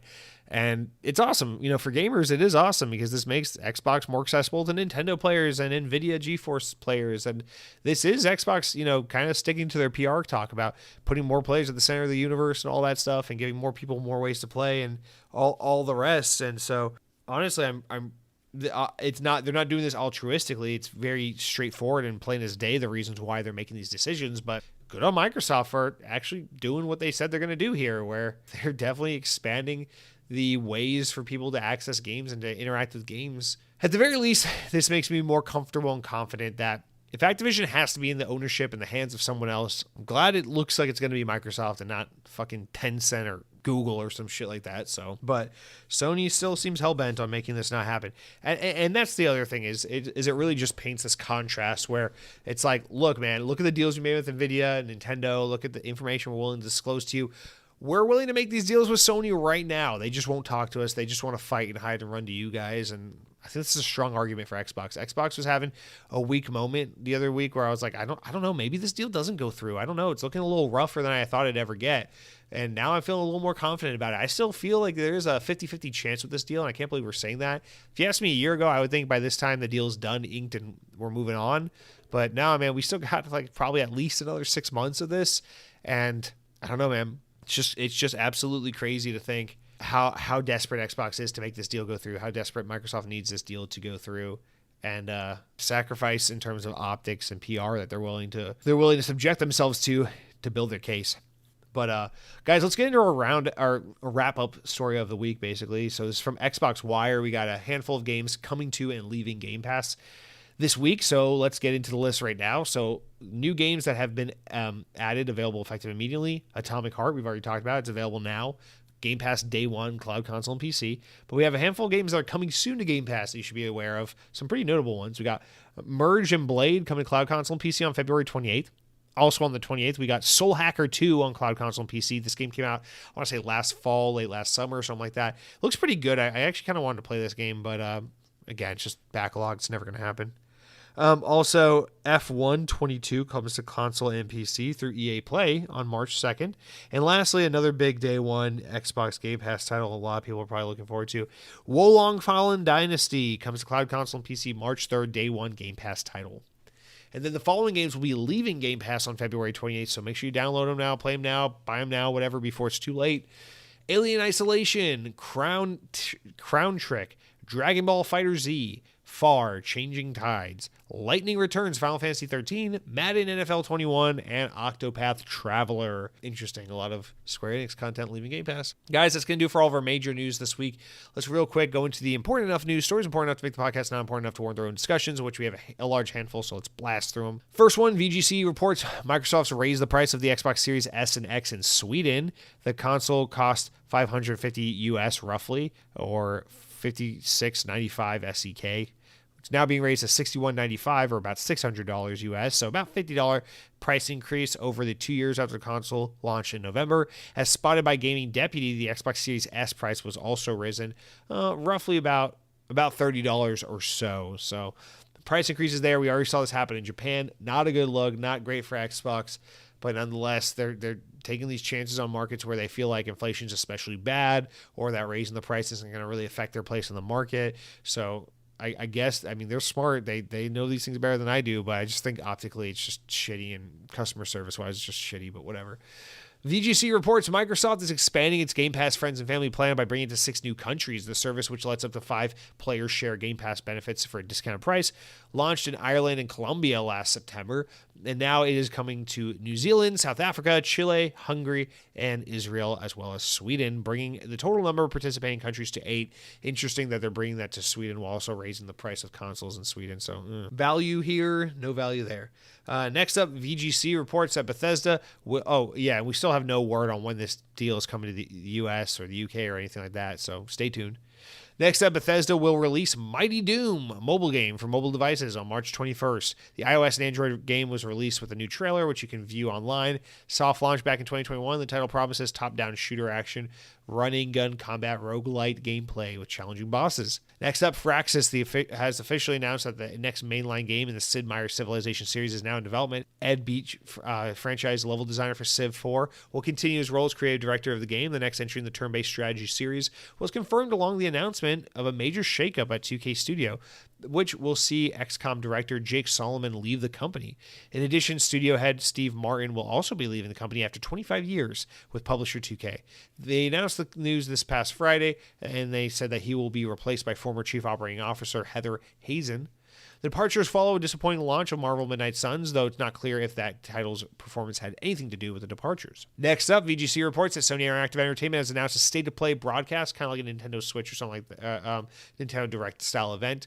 What does that mean for Xbox players? Well, the event has already promised to have an in-depth look at the upcoming Rocksteady game, Suicide Squad: Kill the Justice League, and will take place on Thursday, February 23rd at 6 p.m. Eastern Time. And so a big game that is multi-platform will definitely be coming to Xbox, and definitely I'm looking forward to. So some interesting news there. VGC reports that Saudi Arabia has become Nintendo's biggest outside investor after increasing its stake in the company for the 3rd time this year. The Kingdom's Public Investment Fund, or PIF, now holds 8.26% of the stock of the Japanese Super Mario Maker, the company filing revealed last Friday via AP. The fund first acquired 5% stake in Nintendo in May of 2022 and has been steadily increasing its stake. This past January it raised its stake to 6%, and earlier this week it reportedly was up 7.08%. So this is terrifying stuff. Absolutely fuck the Saudi public investment fund. No offense to Saudi people, but that is all led by the Saudi prince, who is an actual human garbage piece of shit. And, Nintendo doesn't control who gets to invest in them. So they have no way of stopping this really, but an absolute evil tyrant is gobbling up a large portion of Nintendo, and it's just kind of happening before our eyes, and no one can really do anything to stop it. And it's terrifying. So not Xbox related, but wanted to throw it out there because notable for gaming. Next up, VGC reports Avalanche Software currently has no plans for DLC for Hogwarts Legacy. Speaking with IGN, the game director Alan Tu claimed that the game's development team was absorbed by preparing for its release and have not considered post-launch content just yet. But doesn't mean it won't ever happen. Next up, Elden Ring has sold 20 million copies worldwide, according to Bandai Namco and From Software. The game was released February 25th last year and reached a notable milestone just days shy of its first anniversary. According to Bandai Namco, 20 million in total combined shipment figures and physical versions of the game and sales figures of digital versions, including Steam. So all that combined, 20 million. And lastly, VGC reports a judge has concluded that Destiny 2 cheat seller Aim Junkies has to pay Bungie more than $4.3 million in damages. Bungie filed a complaint back in 2021 suing Aim Junkies and the parent company Phoenix Digital for copyright infringement. That lawsuit's been going back and forth for a while. There was a lot of developments on it last year, so I just want to give that final verdict there. So you have your, if you've been following it or caring about that at all, you have your little update there. All right, guys, that's going to do it for all of our small stories of mild amusement and whatnot. But now we're done. We're in the final segment of the podcast. The comments, the shout-outs from YouTube.com. You know how it works, guys. You want to write into Xbox On? You get something you want to say? You want to yell at me? Go over to YouTube.com/Xbox On, at Xbox On Podcast on YouTube. And click on the latest episode of the podcast. Maybe subscribe while you're there. Thank you for getting us to 1,000. Let's get to 2,000. Leave a comment on the latest episode of the podcast. You can say anything you want. You can say, Jesse, you're stupid, and I hate you. And also, you smell bad. And also, the new Ant-Man movie sucks. I'm from US Weekly, and I gave it a bad review. And I'll be like, that's me just going braid dead. I don't care. Or you can be like, Jesse, roses are red, violets are blue. If you were a ninja, I'd kick you. And I'd say, you can kick me even though I'm not a ninja. And then I'd be kicked. But no one did any of that. So let's talk about our comments that we do have. We got 10 entries. About the first half of them are all about Hogwarts Legacy. You guys have a lot to say about that. Starting with my buddy Hunter, who you may remember was on the podcast a few months ago, writes in and says, Jesse describing why he bought Hogwarts Legacy. Look, I hate Foot Locker. Foot Locker is overrated. I don't get it. And who really likes buying shoes with designs anyway? But you know what I do like? Gerald. When Gerald, a 26-year-old veteran store manager at my local Nike outlet, was let go, I swore I would follow him wherever he goes. So I don't love Foot Locker. I'm spending my money, my hard-earned $200 to buy some LeBron Jordans. Yeah. I mean, it's funny and it's goofy and it's apt, no doubt. But yeah. I mean, that is basically the logic of why I bought Hogwarts Legacy. But as funny as it is, and that is funny. I mean, yeah, I stand by it, man. I want to support that developer. It makes me happy to see those guys are still kicking, and that there's life for them after Disney fucking screwed them over. So, hell yeah! And shout out to Gerald. Gerald's a fucking G, and not just because his name is Gerald, but also because Gerald, despite being an underpaid Nike store outlet employee, gave 38% of his annual income last year to charity. What the fuck are you doing with your life? Think about that. Next up, Sam Torres writes in, and another funny one, says, a call to the Bob Iger household. Quote, yes, this is Bob. Who is this? A low, raspy voice comes through the receiver. Hogwarts Legacy has outsold fucking everything. You have 3 minutes a head start. Yeah, I mean, I'm coming after Bob. I'm saying, you motherfucker, Disney Infinity was so goddamn good. You're the reason it's gone. Now look what happened. I wish Disney cared. I know Disney doesn't give a shit. I know they're totally happy with how they're doing gaming these days by not having an in-house team and by just fucking licensing out Black Panther and Iron Man and Star Wars bullshit all over to the industry so that every fucking developer you've ever loved, instead of creating a new original fun idea, will just make another freaking Star Wars game instead. And I understand Disney's happy with it because we get really high quality games like Marvel's Spider-Man, Star Wars Jedi Fallen Order, and these games are technically very good, but it's creatively vapid and it fucking sucks. And I stand by my point that Disney is such a quintessential company, such an important historical company in terms of defining American culture, defining American cinema, American entertainment and pop culture. They define music, they define TV, they define movies, and they have their unique touch and spin and way of doing everything and always have. And the fact that they have just taken this massive industry of entertainment, this massive gaming division, and just decided, nah, we don't need to be a spearhead or a big player or a unique voice or part of that ecosystem. We don't need to be that. We're okay with being generic. We're okay with just licensing our shit out to God knows whoever. I'm not trying to shit on the games we get, but it does suck, man. Like, Disney's not great because they come up with cool characters and then they're like, we'll let DreamWorks make a Mickey Mouse movie and fucking we'll let Illuminations make a freaking Wreck-It Ralph sequel and whatever. We'll just, who wants to make a thing? Oh, what's that? Freaking what's that? The Coen brothers want to make a movie about Winnie the Pooh? Okay, here you go. We'll just license our shit out. They don't do that shit. At least historically, Disney was all about, we have our way of doing things. Let's be different and let's be great. I just wish they could apply that logic to games, but instead they just whatever. We're not getting into this. Compassionate Choice LLC writes in with our next one because we're talking about Hogwarts Legacy and not Disney. And says, after about 10 hours of getting into Hogwarts Legacy, I gotta say it's very good, and I'm glad I'm playing it. I went into the game hating Harry Potter's universe, never seen a movie or read a book, and altogether had a prejudice against the game. What a treat it is. Also, thanks for your advice on exploring other interests. Life is all about a good balance. Amen. Amen to that, brother. Yeah, man, I'm super glad to see you're enjoying the game. It is a fun game. It is a cool game, and it's no doubt that's the thing is, like, Harry Potter is, like, aesthetically an interesting world. I do love, like, the houses that are all, like, mismatched and oddly shaped in size and all that kind of weird Eldritch shit it has going on. But at the same time, I'm just like, the fucking British kids with the scarves. God damn it. But yeah, no, it's quite a cool world they built there. And the game definitely, for better, not for worse, because this is a pro to the game, really nails and captures that tone and aesthetic and feeling that the movies and the books definitely convey. And I think that is absolutely this game's strongest suit. It's the reason why this game is not just a big deal because it's a Harry Potter game, but because it's a true Harry Potter experience for fans of the series. That's what really sets this game apart, makes it super special. Is they nailed it. It feels like Harry Potter. But I'm glad to see you're enjoying it. That's awesome, man. And hope you're having a great week. Wade Lau writes in and says, yo, what fronting, G? I want to come in and congratulate you on 1,000 followers. Thank you, sir. I appreciate you.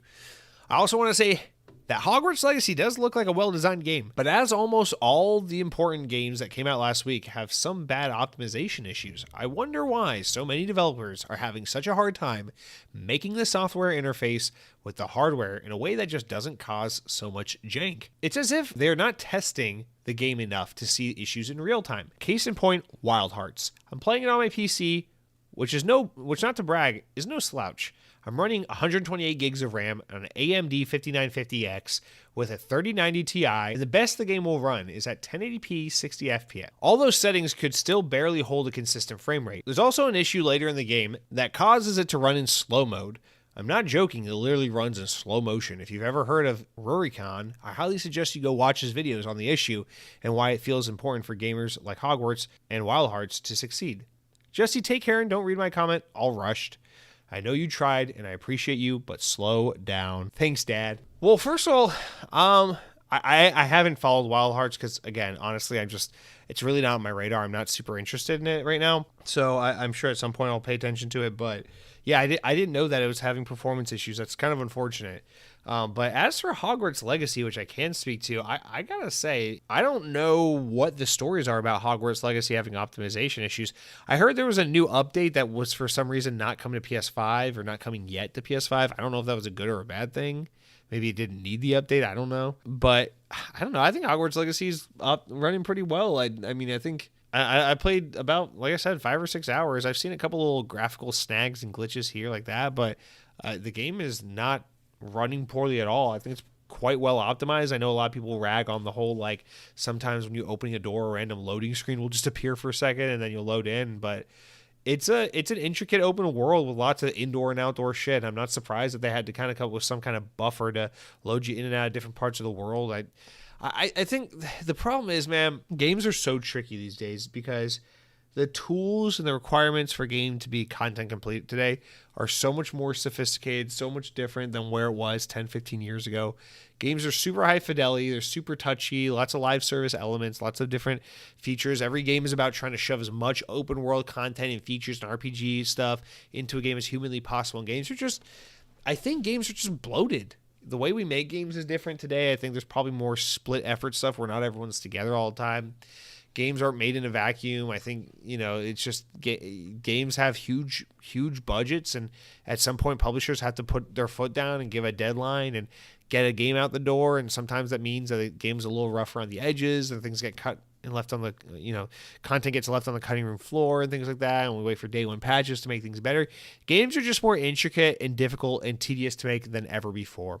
And do I think to some extent the reason is that a lot of these publishers have seen companies get away with releasing unfinished products, still making shit tons of money, and eventually getting everyone's sympathy and apologies later down the road after making it right? Yeah. And I think a lot of companies think they can get away with that. So that's part of it for sure. But a lot of it I really just think comes down to developers need more time. They always need more time. A game's never really finished. And games today are just really intricate and difficult to make. And, when I see Xbox promising things like every Call of Duty day and date content parody on Nintendo platforms, I'm like, I don't know how you promise that, because it's freaking hard to get games out the door these days. But I don't know. I don't want to totally blame developers, but no doubt there is some fuckery going around for sure. But thank you for writing in, Mr. Lau. Hope you're having a wonderful week. Next up, Headhunting Halo, who usually closes us out, is commenting in about Hogwarts Legacy and says, Hogwarts is amazing, and yes, I still don't have my broom. Man, Modern Warfare 2 Season 2 had me put down Hogwarts till I'm done with my season on COD, but hey, Legend of Dragoon on Classic Catalog on Tuesday. If you get it and play it, you will be your goat. It will be your goat. Happy wizardry. Happy wizardry to you. Enjoy the game. Thanks for writing in. Hey, Modern Warfare 2 over Hogwarts Legacy. I don't blame you, man. It's more my speed too. But yeah, Legends of Dragoon, that's is that coming to Xbox as well? I thought that was a PlayStation thing that was coming to PlayStation's subscription service. Yeah, that's a PlayStation game. It's from PlayStation. So yeah, that's coming to PlayStation's Plus service thing. So yeah, unfortunately we're not getting that, but I don't know. I'll be honest with you, man. My PS4 is in storage. When I got my Series S, I put my PS4 away because now I just got Xboxes everywhere all over the place, and I just don't have room for it. So I put my PS4 away, and I don't have a PS5. So I'm currently playing zero PlayStation. I'm waiting for PlayStation shit to come to PC in order for me to experience that at this point in time. But thank you for writing in, sir. Mr. Maug writes in with our next one, and then we'll round out with our final comments. He says, looks like Hogwarts Legacy might be this year's Elden Ring, but with better combat. I think I might join in and pick up the game, but probably on PC since it's $60 instead of $70. Also, Jesse, I'm surprised you're not all excited about the new Bing. It's all over the news. I am excited about the new Bing. I've been playing around with it. I actually was just showing my girlfriend it earlier today, and she was having fun with it too. It's really impressive. I know there's always those SEO farm websites that are going to try to make a thing out of it. The new Bing is a big bully, and it says stupid things. It's insensitive towards, I don't know, people in Ethiopia or some shit like that. It's whatever. I don't know. There's always gonna be some stupidity going around. But I tried to use it. I try to be realistic with it and try to actually put it through its paces and use it for legitimate stuff. And as far as I can tell so far, it's pretty damn fucking impressive. It's a cool service. So I don't know. I do like it. I am thinking about it. Right now, I feel like a Microsoft cheater because I actually just I traded in my Samsung Z Flip for a Samsung S23 Ultra, and it's the phone I'm using right now. And I still have my Surface Duo 2. It's still my bread and butter. I still love the Surface Duo 2, but I feel bad because I'm using the Samsung phone and I'm freaking loving this thing. And lucky enough for me, Samsung is so close with Microsoft these days that Samsung phones have so much Microsoft integration. But right now I feel like I've been cheating on Microsoft a little bit because I'm not using my Surface as much. I'm using my desktop more. I'm not using my Surface Duo as now. All of a sudden I'm using this Samsung S23 Ultra. I feel like, dude, I swear to God, if you see me on Gmail, send help. I don't mean to abandon my posts, abandon my corporate overlord, but yeah, man. I don't know why I had to tell you all that. Next up, Cody writes in again. Cody Pavon, I feel bad because I don't remember how I said it that one week where you got my name right. And now I'm like, shit, I'm probably butchering it every week since. I'm so sorry. But following up on marketing woes for Xbox is where I headed this comment. So following up on your comment from last week, you said, hey, Jesse, I want to add a little bit more to my comment from last week. I've always felt like Xbox doesn't market their big titles enough like they used to. I remember not being able to walk around a corner without seeing a Halo 3 ad. These days, most of the ads I see coming from Xbox show off peripherals, like controllers and headsets, followed by a reminder to subscribe to Game Pass. But with Sony owning the marketing rights to Hogwarts, I'm seeing the game advertised to me everywhere I look, and that makes me happy knowing that the game is being put in front of as many eyes as can be, because it really does deserve it. P.S. Does anyone remember when chicken flatbread sandwiches used to be at Taco Bell around 2010, 2011? Forever waiting on the day they bring them back. Bro, you and me both. We brought that up on this podcast a long time ago. The chicken flatbread sandwiches, thank you for remembering these. They also had a steak flatbread sandwich as well. So good. One of the best things, the flatbread basically just tastes like fucking non-bread. No, it's more like pita, I guess. I don't know. Whatever. Doesn't matter. It was soft. It was beautiful. It was amazing. And I miss it so much. Taco Bell, bring it back. Okay. Yeah, I do see what you're saying now that you elaborate a little more. I think you have a point for sure. Xbox isn't as heavy on the marketing these days. I think it's quite honest because I think with where they are with the loss in market share, I think running aggressive ad campaigns is going to be expensive and not do a whole lot. I think they need to have a whole lot to do a whole lot. So here's what I mean, for example. When Starfield comes out, get ready for it. I think you're going to see a huge marketing blitz for Starfield. But aside from stuff like that, I think you kind of answered your own kind of quandary, or not quandary, but, wonderment or curiosity, because, yeah, I know you see a lot of PlayStation commercials, even, God of War, Hogwarts Legacy, whatever the case may be, Sunday football, fucking basketball, Wednesday, Gator Day, whatever sporting event you're watching, there's always tons and tons of ads for PlayStation everywhere all the time. Microsoft's big product these days is not Halo Infinite, it's not Atomic Heart, it's not, it's not this or that or Hi-Fi Rush, whatever. It's Game Pass. So it's not as fun and glamorous, but when Xbox markets something, it's got to be Game Pass more than anything, because that's the product they're trying to sell you. All the games are in Game Pass. So when they're in this situation now where they just don't have the most attractive and sexy, robust first-party lineup, there's not a whole lot for them to say. But rest assured, when Game Pass starts having a better cadence, you're going to see a lot more marketing ramp up. And I think it's as simple as that. I think that's what we're looking at. But hopefully sooner rather than later we start to see, because I agree with you. I'd like to see some more marketing effort from Xbox, for sure. All right, next up, and lastly, penultimate, Cronky writes in, and he says, my problem with Game Pass, and this is talking about the issue with Game Pass. My problem with Game Pass is I want to support smaller devs. Example, I bought the Ascent regardless of it being on Game Pass. I need more transparency on how devs are helped by Game Pass before I can really go all in. But for games from the big publishers, Game Pass is great. I do kind of hope that and want it to fail, because I really don't want a future where subscriptions destroy the industry like they're killing movies. Aren't you tired of having millions of subscriptions because of this movie or is on Prime or that show's on Netflix, blah, blah, blah, blah. Also, I'm tired of microtransactions, and that's the cornerstone of Game Pass. So I'll be honest with you, Cronky. That's a contentious take that I think is going to make you very unpopular, but if I'm being completely honest, to an extent, I kind of get where you're coming from, and I'm kind of there with you just a little bit. I like Game Pass. Don't get me wrong.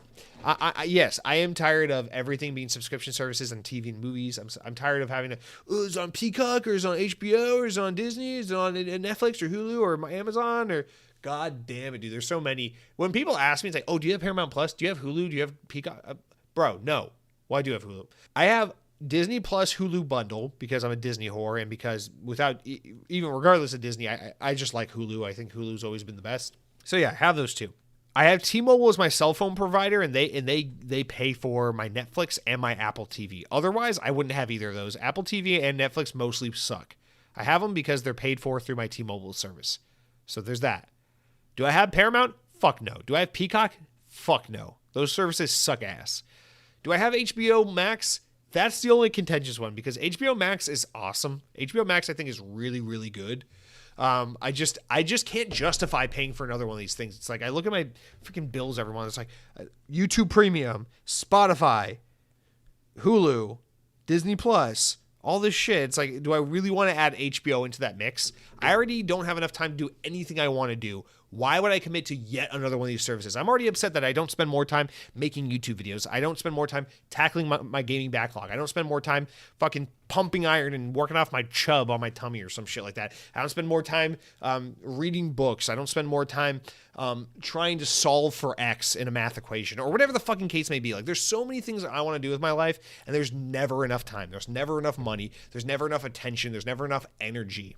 So why the fuck would I take on yet another subscription service? That's just more distraction, more shit. And so that's kind of like the right? And so on that front, I'm like, Cronky, I'm right there with you because, yeah, I do feel that way. I kind of prefer, because as an adult, as a privileged adult, I make my own living. I'm fortunate enough to where I make a good enough living to where I can comfortably buy little nice entertainment comforting oddities like a video game here or going to the movie theater there or going out to dinner with my girlfriend here. And, I live a very blessed and fortunate life. We don't have kids, we make enough money to where we can go to Disney on the weekends and we live right next to Disney World. It's a fucking blessing. And it's awesome. We have so much great access and so many great things to keep ourselves distracted. And it's like, I don't know. I think about that stuff and I'm like, I don't inherently have a problem with buying every game I want to play at full price. Like, if Game Pass didn't exist, I'd buy Atomic Heart today for $70. And yeah, last week I bought Hogwarts Legacy for $70. And then when Redfall comes out on May 2nd, I'll buy that for $70. And then when Justice League, Suicide Squad Kill the Justice League comes out a week after Redfall in May, sure, I'll buy that too for $70. I don't give a shit because I'm in a privileged position where I can do that, and I'm more than happy to do that. And I'm not one of those people that's like, $70 for a game that's only 25 hours? What a ripoff. No, like, fuck no. Are you kidding me? This game took like 8 years and $300 million and blood, sweat, and tears from all these developers to make. Like, no, this game's absolutely worth the asking price. I don't think $70 is ridiculous for a modern AAA video game. I think what's ridiculous is all the bitching and moaning about the price of video games. I'm more than happy to pay for video games. My problem is, I think Game Pass does benefit gaming uniquely in a way that TV and movie subscription services maybe don't. And that's because even though I kind of also yearn for and miss that comfort of like, I don't have Game Pass constantly blowing up in my face reminding me of 35 games I need to play. Even though I kind of miss that ability to just be like, I'm going to really spend time with every game I buy because I'm only going to buy the games I'm truly interested in. I'm not going to have access to it unless I buy it. I do miss that. There's something comforting and a little more like, I feel like a little more control with that. So I do miss that. But Game Pass offers this beautiful opportunity for people to play games they otherwise wouldn't have played because gaming is so much more cost prohibitive than movies. Because not everyone's in my position or your position, Cronky, because I know your position. I know that you also are in a spot where, you're not raising 5 kids and trying to pay a mortgage. You can buy fucking Battletoads if you want to buy it, But I remember what it was like to be a kid. Like, we didn't grow up wealthy at all. We grew up financially not in a great spot. And I remember what it was like being a kid. It's so fun. It's so funny how nostalgia works because it makes not great times seem like good times. Then you get nostalgic for days where you technically weren't even like in a good space. I'm always so nostalgic for like the late 2000s, early 2010s. But like, bro, I was broke as fuck back then. I was a kid. Like, I'd be like, oh my God, Left 4 Dead 2, Guitar Hero 4, Sonic Unleashed, Halo 3. Oh my God, I want to play all these games. But I have no money because I'm a stupid fucking poor kid with poor parents and I don't have a way of getting access to these video games. And I remember that. I remember being like, my TV's a piece of shit and I feel embarrassed playing video games on this. And I only have Xbox Live some months because I can't afford to have it all the time. And I only get like every year 20 games come out that I want to play and I only ever end up getting access to like 2 or 3 of them. I remember that. Absolutely. And I try to be sympathetic to that because I know there are a lot of younger gamers who are in that situation. There's always going to be younger gamers who don't have money because kids. There's always going to be people who it's like, money's super tight. Maybe you're raising 3 fucking kids and you can't just buy every game you want. And maybe an Xbox Series S with a Game Pass subscription is really your only ticket to ever really having access to a big library like that. So it's kind of, it's one of those, it's like the Pandora's box thing. Like you can't, it's open now, man. There's nothing you can do about it. Game Pass exists and yeah, it's changing the market, but I can't say that I want a world where Game Pass doesn't exist. Or I kind of wish we could go back to the old ways because even though selfishly I'm with you and I kind of do wish we could go back, I also recognize the fact that Game Pass makes gaming accessible to people in a way that I don't think anything else ever could or would.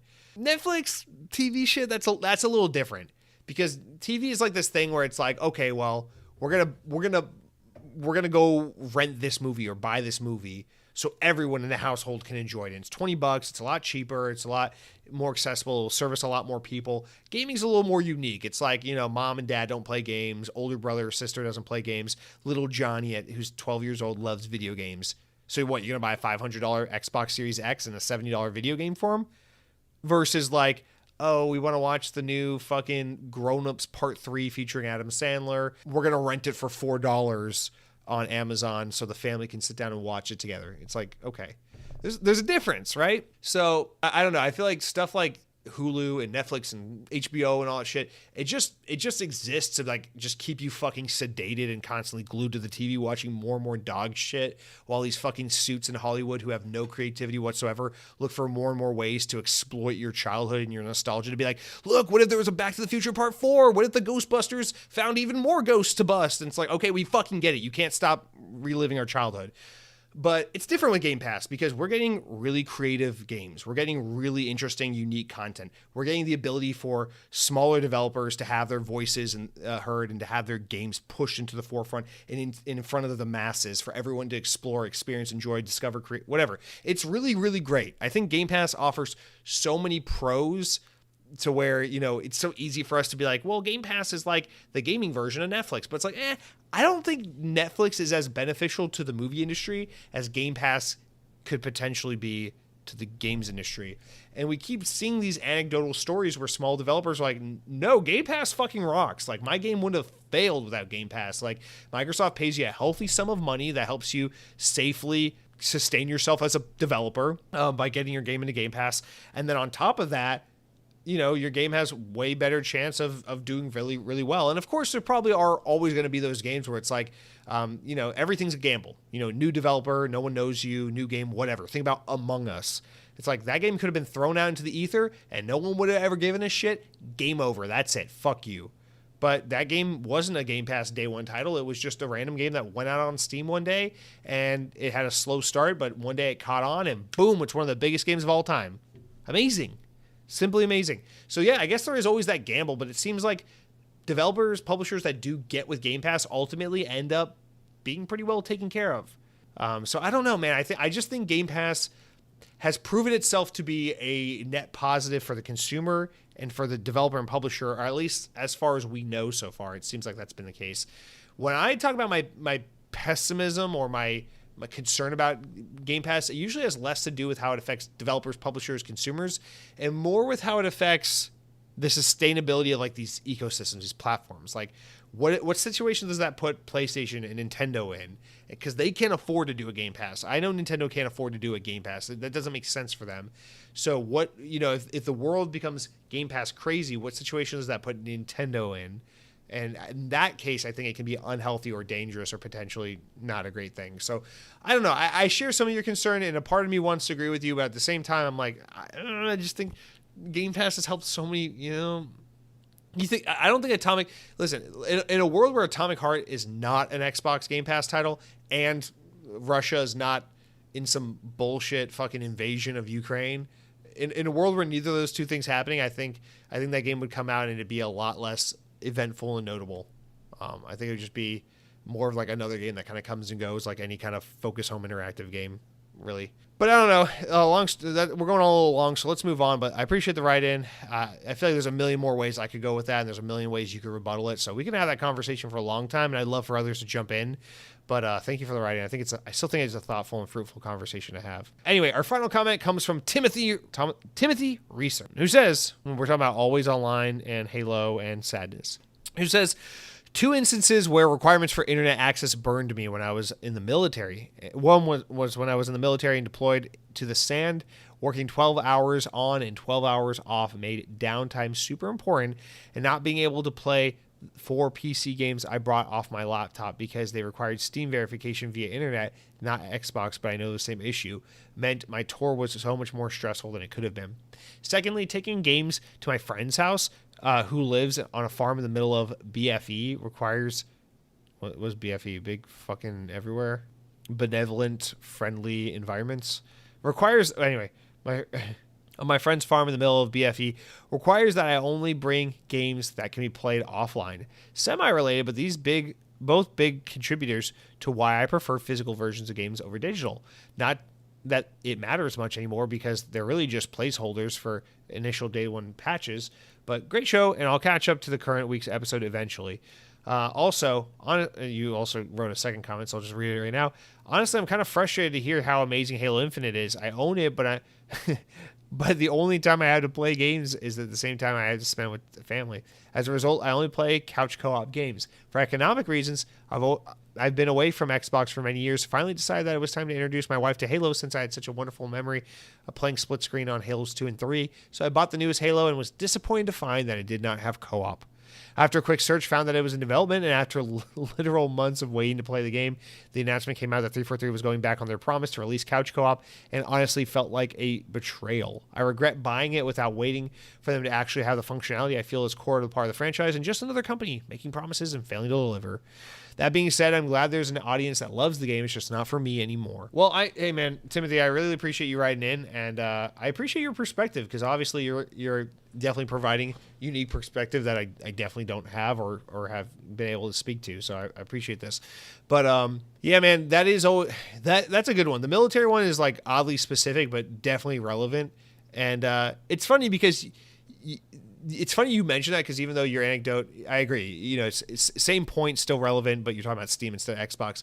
It does kind of remind me, especially like in the Xbox 360 days, how Xbox was always heavily, I don't know, there's always this association that Xbox was, they're the American games companies. It was always like the pro US military box where like, I feel like you got like the videos and the shots and the little anecdotes about like military units that deployed in various nations that we were just fucking bombing and murdering for no reason because our government is greedy and wants money. And we would just, and sorry, I mean that as no offense to you. I appreciate and respect you very much for your service. I mean that just as a never-ending criticism of our government.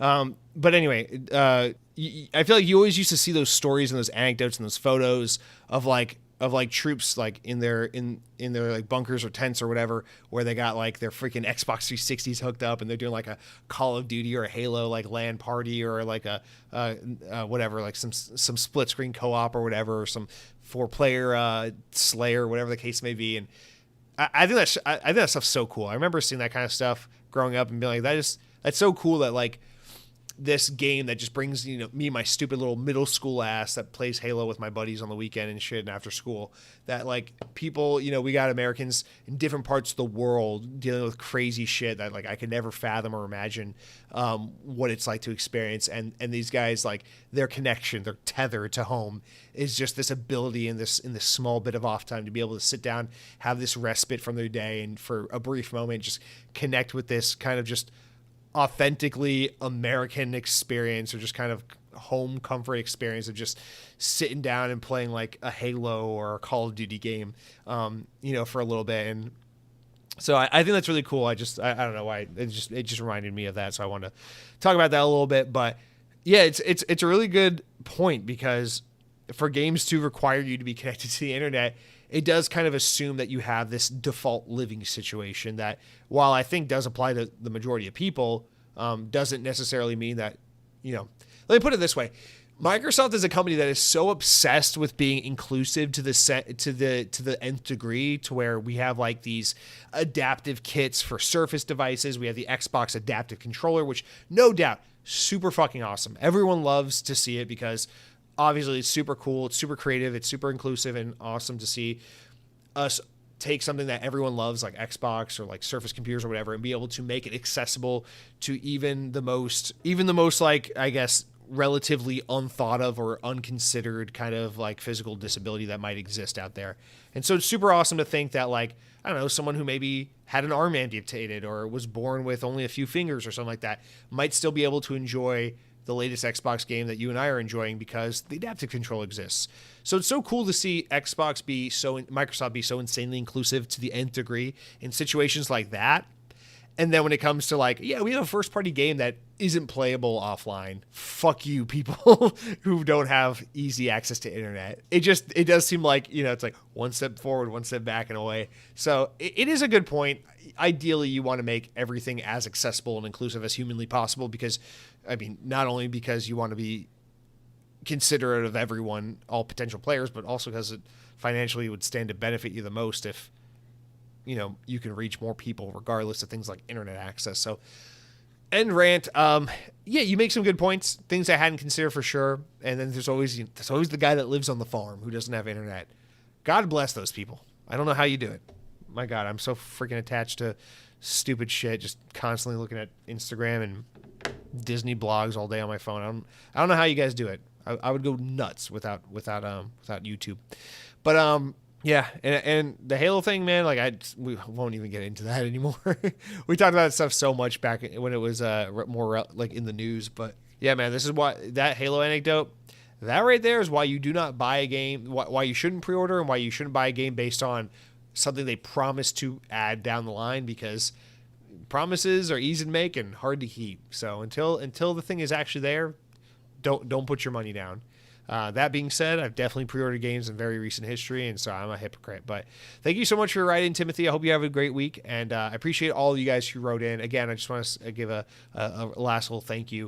1,000 subscribers over on YouTube. The podcast is doing as good as it's ever done. I'm just really grateful for my little community that I've been able to carve out with the audience that reoccurs, that comes back and listens to this podcast on a weekly basis. You guys leaving comments and subscribing and supporting the show and engaging with me. It means the world to me. So I really appreciate each and every one of you guys for all your support, and thank you so much for that.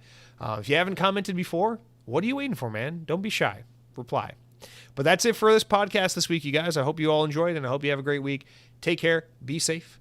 Don't bomb anyone. Don't steal taxpayer dollars and then neglect the fact that we have homeless people and people who are underhoused, or people who are underemployed, people who are unable to afford fucking eggs because they're $6 a carton. Just don't take that money from those people and invest it in bombs. Instead, what you guys should do is invest it in a Sam's Club membership, because while we can't control the price of everything, while we can't control everything that's happening in the world and the cultural factors, in the political factors and the socioeconomic factors surrounding everything, what we can control is where we buy our pizza.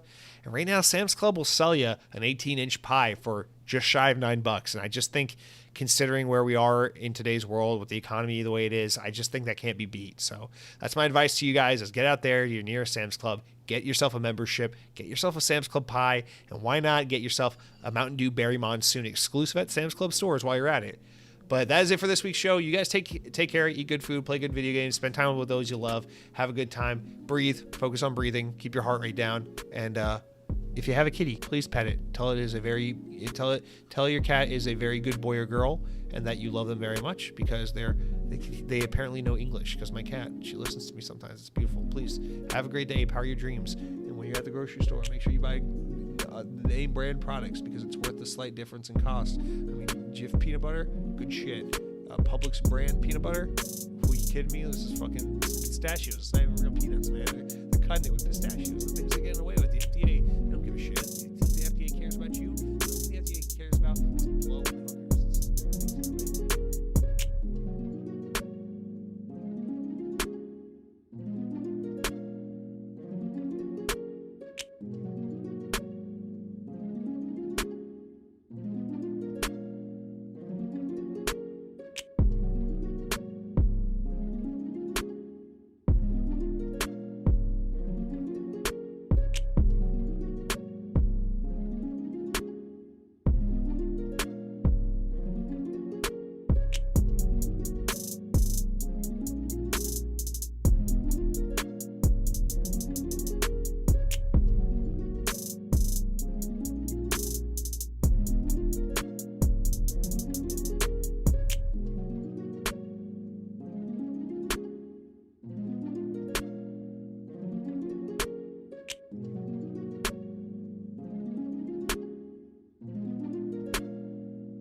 DeRosa.